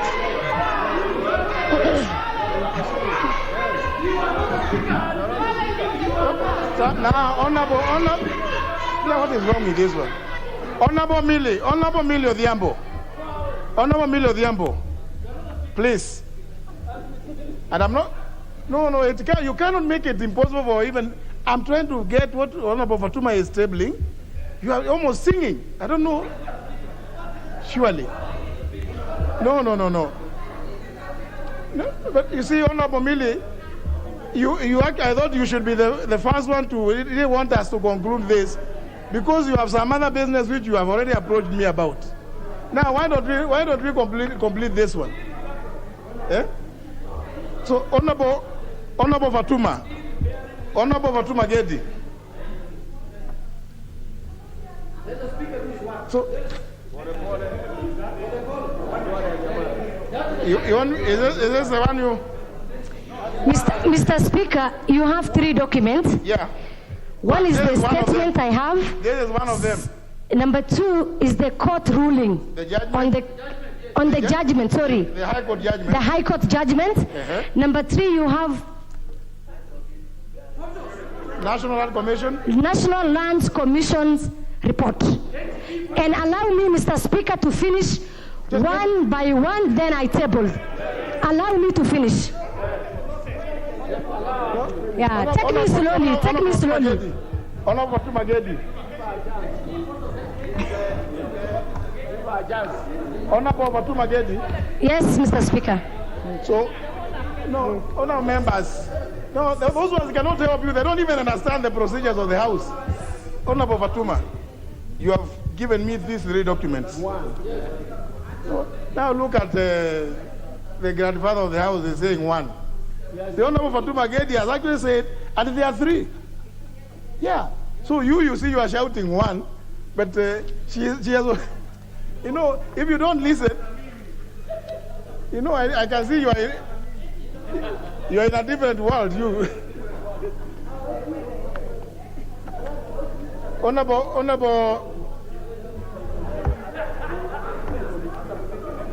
Fatuma. No, let her table all of them. Then you make a ruling. Yes. Please.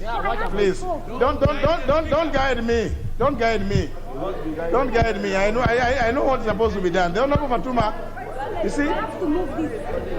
Honorable Fatuma, I think you have given me the 3 documents. Sure. Indeed, I want to confirm once again what you said. What is unanswered? Eh? So you said Langata Primary. It says document, isn't it? No, I still have it here. You only have Muteshi's. The judgment. Yes, only. Yeah. Remember, I'm supposed to, Speaker, deal with all the...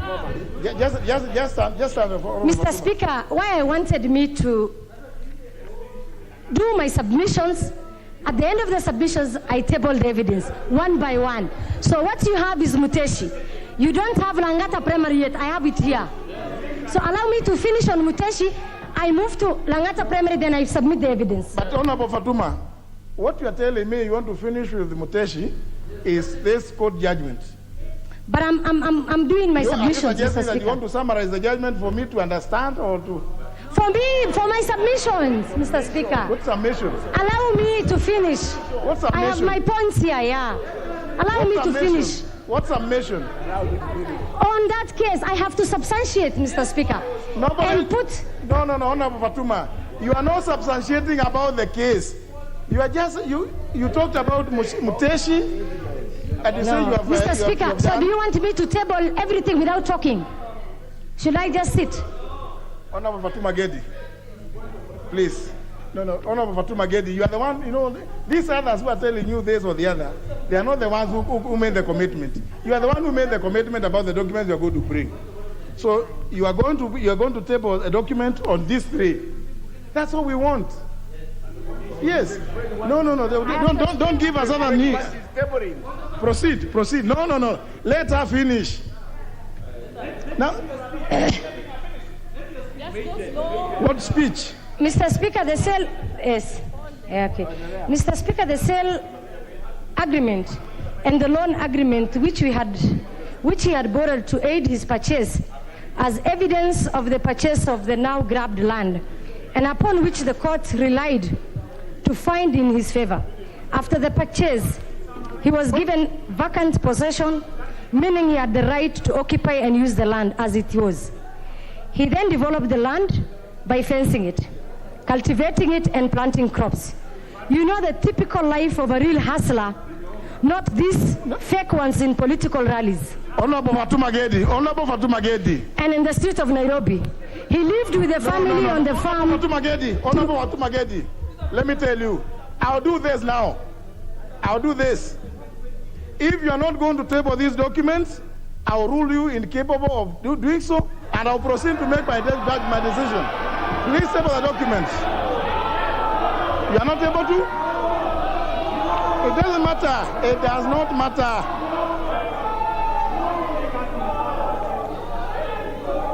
Honorable Fatuma Gedi. Honorable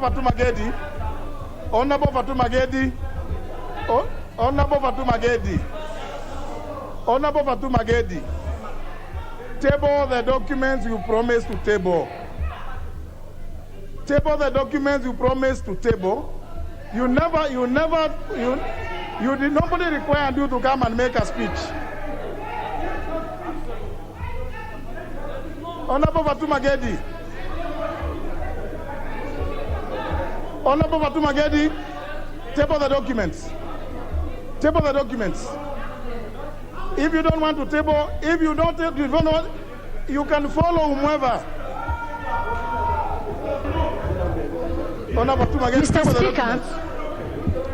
Mr. Speaker, with due respect, don't gag me. With due respect, I must, Mr. Speaker, let me explain what I'm tabling, Mr. Speaker, to Kenyans in this house. Honorable Fatuma Gedi. If it is a matter of tabling, The documents are here, but let me explain. Have you tabled? I have not tabled. I have it here. What am I tabling? What am I tabling? I have to explain. No, table I have to explain. Table them. I must explain. Kenyans must know. I must explain. What am I tabling? No. Honorable Fatuma Gedi. Why? Mr. Speaker, don't gag me. Let me explain to Kenyans in this house. No. I cannot do that. Honorable Fatuma Gedi, table the documents and then explain. Please. Then explain. I must explain what I'm tabling. No, table and explain. No. Table and explain. Table and explain.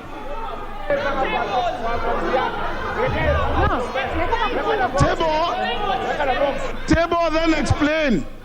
Table then explain what it is that table and explain what it is that you are tabling.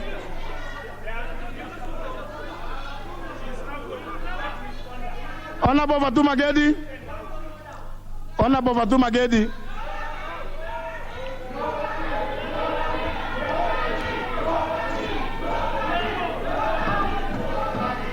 Honorable Fatuma Gedi. Honorable Fatuma Gedi. Have you do I take it that you are unable to table the documents? Do I take Honorable Fatuma Gedi? I will throw you out. You go out. Honorable, who are you now? Honorable Chonga. Honorable Chonga. Honorable Chonga.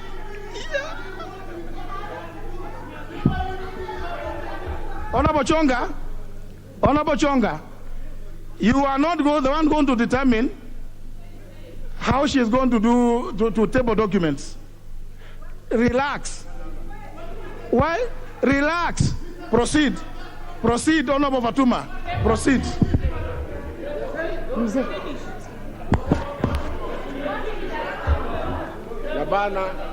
You see, honorable members, many of you are actually interrupting the Honorable Fatuma. You are not allowing her to do what she undertook to do. No. There's no point of. I'm not entertaining anymore any points of order until Honorable Fatuma is through. There is no point of order until she finishes. No. Honorable members, I'm not going to allow. Honorable Fatuma Gedi, proceed. Mr. Speaker, may I table? May I read first? Then I table. What are you? Give me time, please. Msiniharakishe. Mosmos. The truth is bitter. Truth is bitter. Mr. Speaker, sir, may I take this opportunity to table Western Hotel extended extension of its parking lot and Langata Primary playing field and the tear gassing of peoples by photos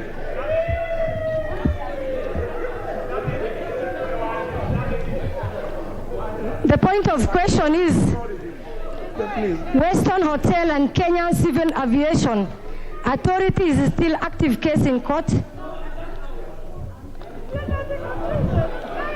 Mr. Speaker, we are dealing with a man who has no humanity on children. No, Honorable Fatuma. Honorable Fatuma. May I table?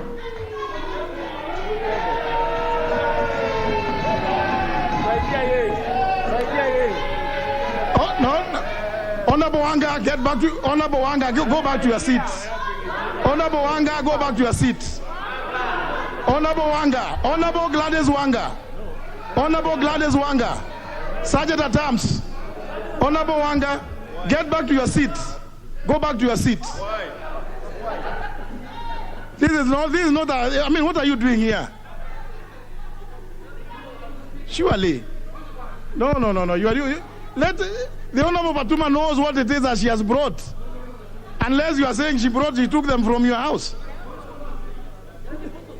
Please, let's get over this matter. Honorable Fatuma.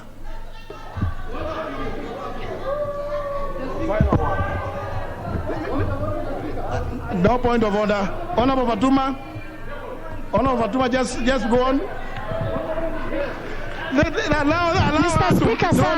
No. I'm not. Honorable Fatuma, can you just proceed and table the documents? Mr. Speaker, with me here I have the document from Kenya National Lands Commission. And the point that was observed by NLC is that the Western Hotel is bona fide purchaser without a notice of any defect in the title. That the land at the time of valuation was overvalued. That Kenya Civil Aviation Authority lost an important asset in this case. That then the Commissioner and the Minister of Lands are to be blamed for occurrences that failed to act on irregular allocation of parcel. That William Ruto, in his own words, accepted, and I have the link I have shared, that he has an interest and he owns Weston. Table. These documents of Kenya National Commission. Table. And I table. Just table. The pictures. Just table. I have tabled.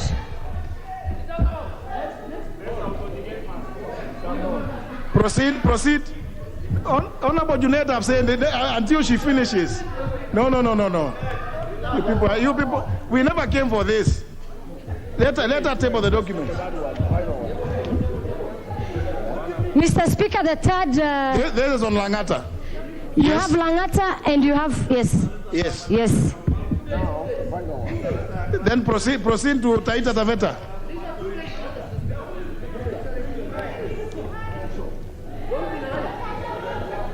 Proceed, Honorable Fatuma. Okay, Mr. Speaker. Mr. Speaker, the third...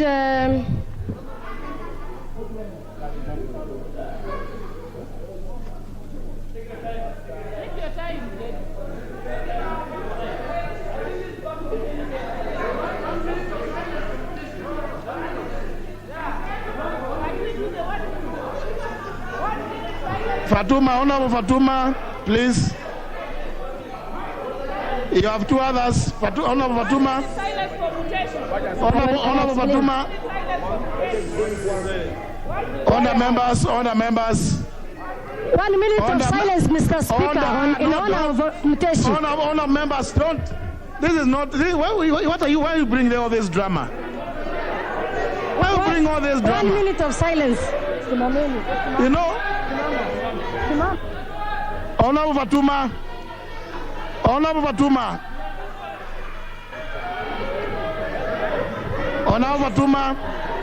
please.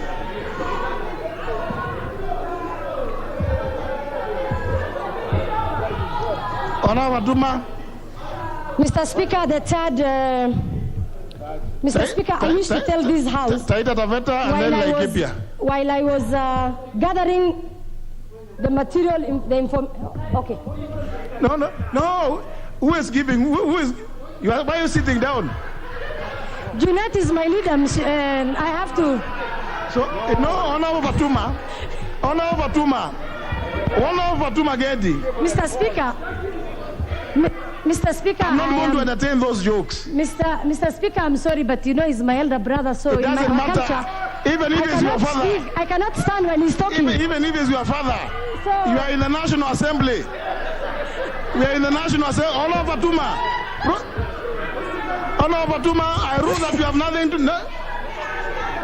Honorable Fatuma, I will rule that you are unable to proceed to table these others. I'm tabling. Why are you engaging in theatrics?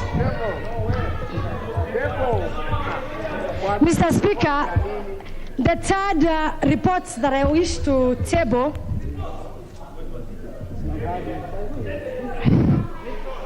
and I want to pardon, Mr. Speaker, I want you to pardon me.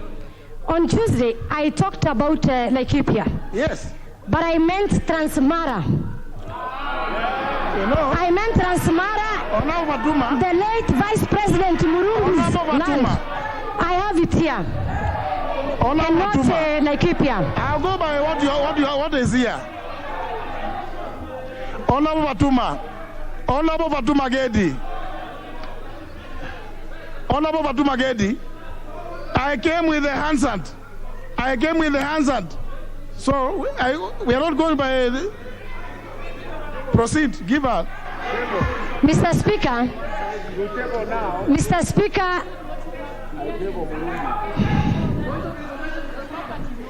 The property known as Intona 2 is the youth. No. Proceed. Land measuring approximately 2,090 acres in area have been hived off from the larger Honolulu area. The Honorable Joseph Murumbi, Kenya's second vice president, through his company Intona Ranch, was then registered the proprietor of the subject property on 1977. Table it. So I will Table it. Table. Mr. Speaker, can I explain? No, table it. When will I explain? Table the documents. When will I explain? We are literate. I am literate. I will read and interpret them for the House. Mr. Speaker, in the year 1985, AFC took charge of the subject property to secure a loan facility, 8.6 million advance to Intona Ranch.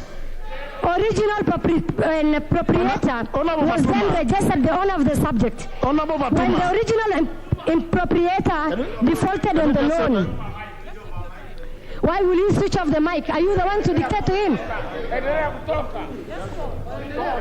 Mr. Speaker, in 2004, members of Maasai community filed Nakuru courts in 2004 against Intona Ranch. The AFC on the principal ground that they were entitled to the subject land on account of adverse possession. The court in 2011 ordered that 99 claimants will each get 10 acres out of the subject property of the remainder, about 1,000 acres. That included 20 acres occupied by Honorable Murumbi, will be retained by AFC. Honorable Speaker, dissatisfied with Justice Awuko's judgment, 1998 claimant filed an appeal. In 2013, AFC filed a cross appeal insisting the community was not. In 2016, Mr. Speaker, there was an attempt by legal representation by Murumbi to challenge the... Honorable Fatuma Gedi, please table the documents. You have no business telling me no. You.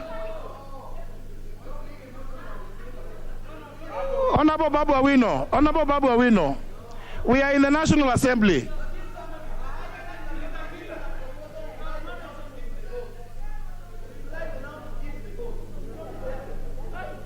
Honorable Babu Awino, what did you just say? Honorable Babu Awino, I order you out of the chamber. Out of the chamber.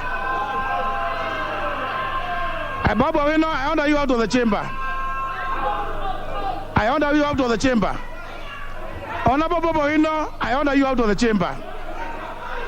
We need mature debate here. Honorable Babu Awino, out of the chamber. Sergeant at arms.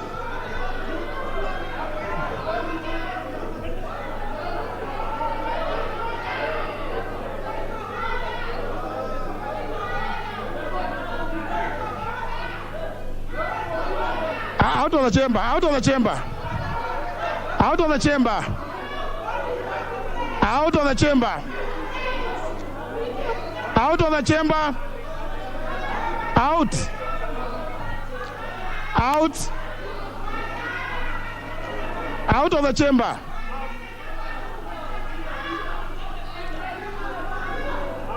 Babu Awino, out of the chamber.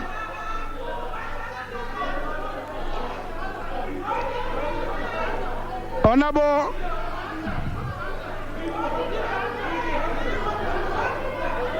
Babu Awino, out.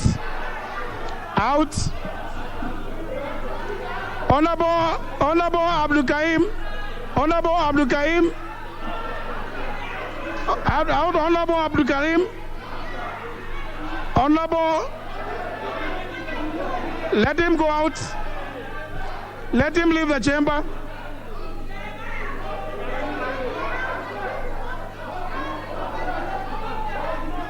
Out of the chamber. Sergeant at arms. Sergeant at arms. No.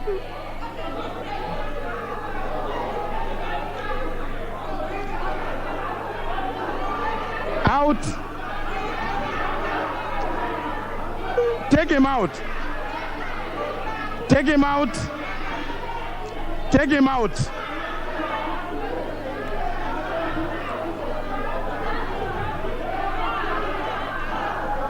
And Honorable Honorable Chen Chonga. Honorable Ken Chonga. Honorable Ken Chonga. It is also disorderly. Honorable Babu Owino.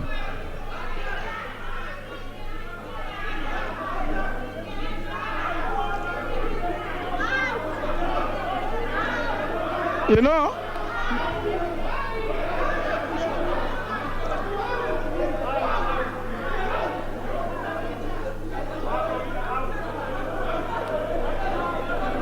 out.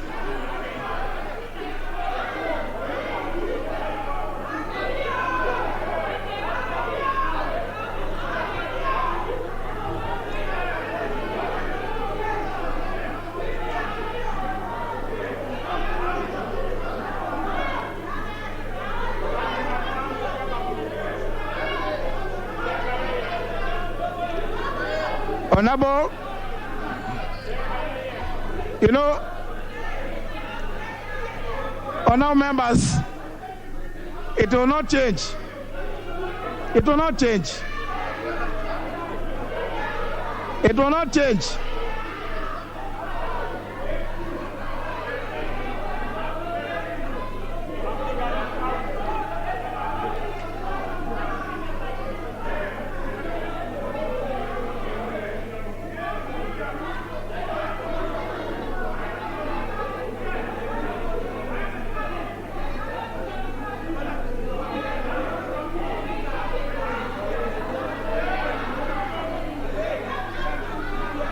Well, even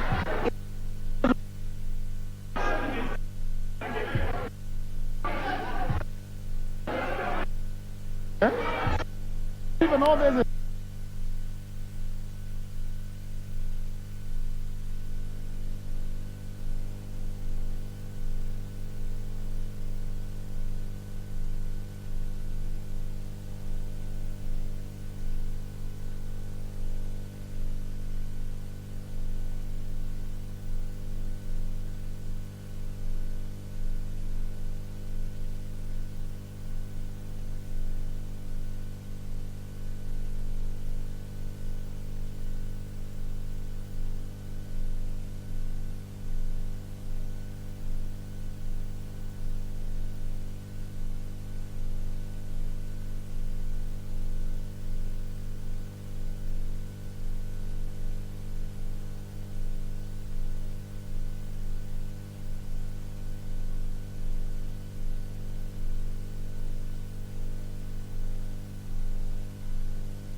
Sarah. You put this, huh?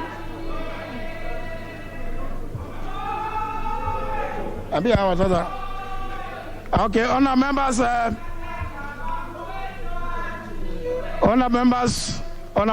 those who have seats or who feel like they can take seats, take seats.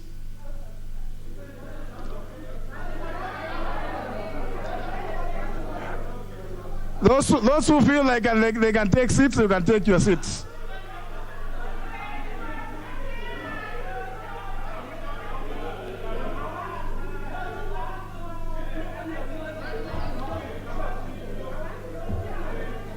Now, honor members, these are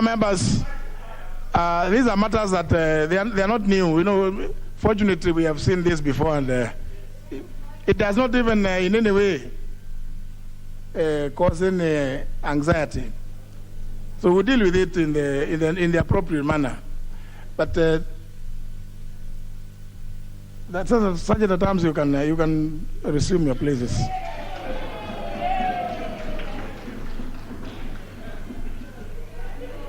My order for Babu Awino to leave the house, the chamber, has not been vacated. But it is a case that the Honorable Babu Awino has, with the help of some members, refused to leave the chamber.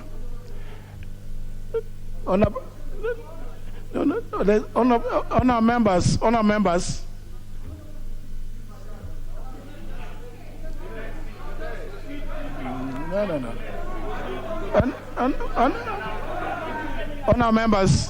Honor members. I know the rules of the House.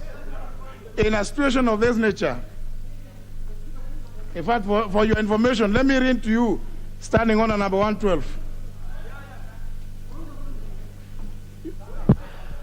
Take your seats. So that we don't.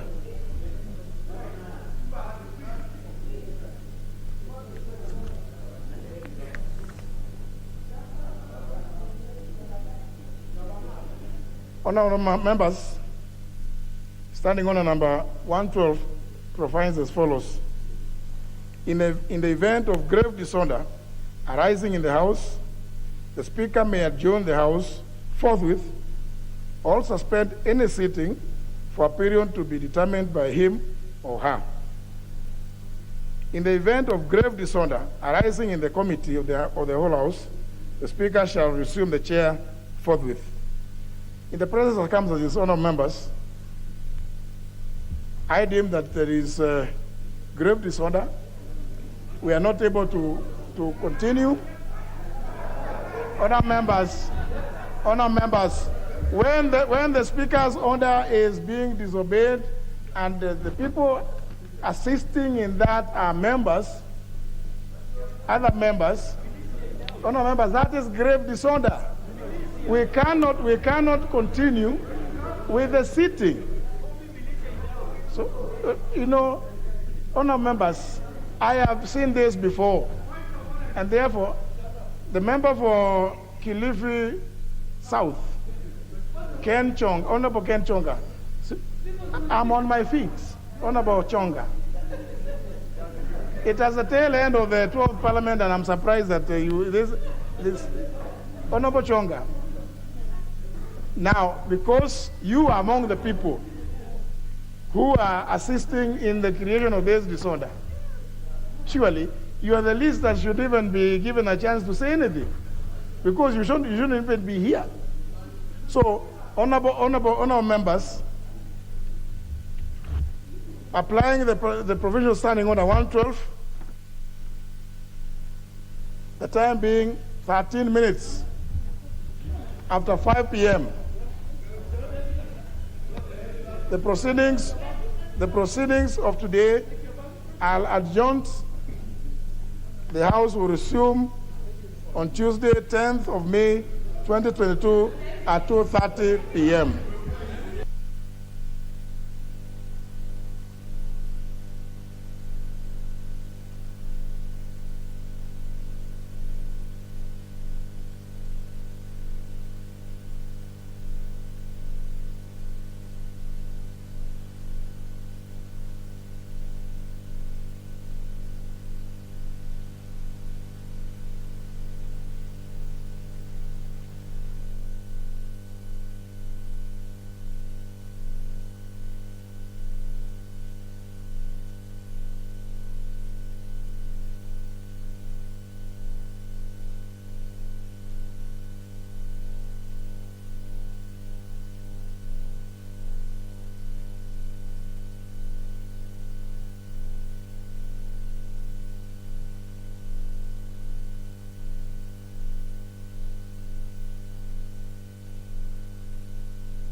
kama mahaka wako wengi wa kuhaka, nitakuwa naeleza mahakama ulo. Wewe kwanza hata usinikumbuse. Kakifika sana kwa nyumba si unasemanga, I don't know what to say.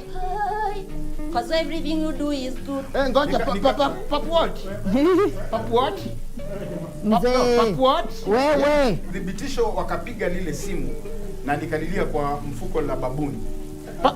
Analudia. Wewe kaa huko. Lakini wewe mzee. Unapata nita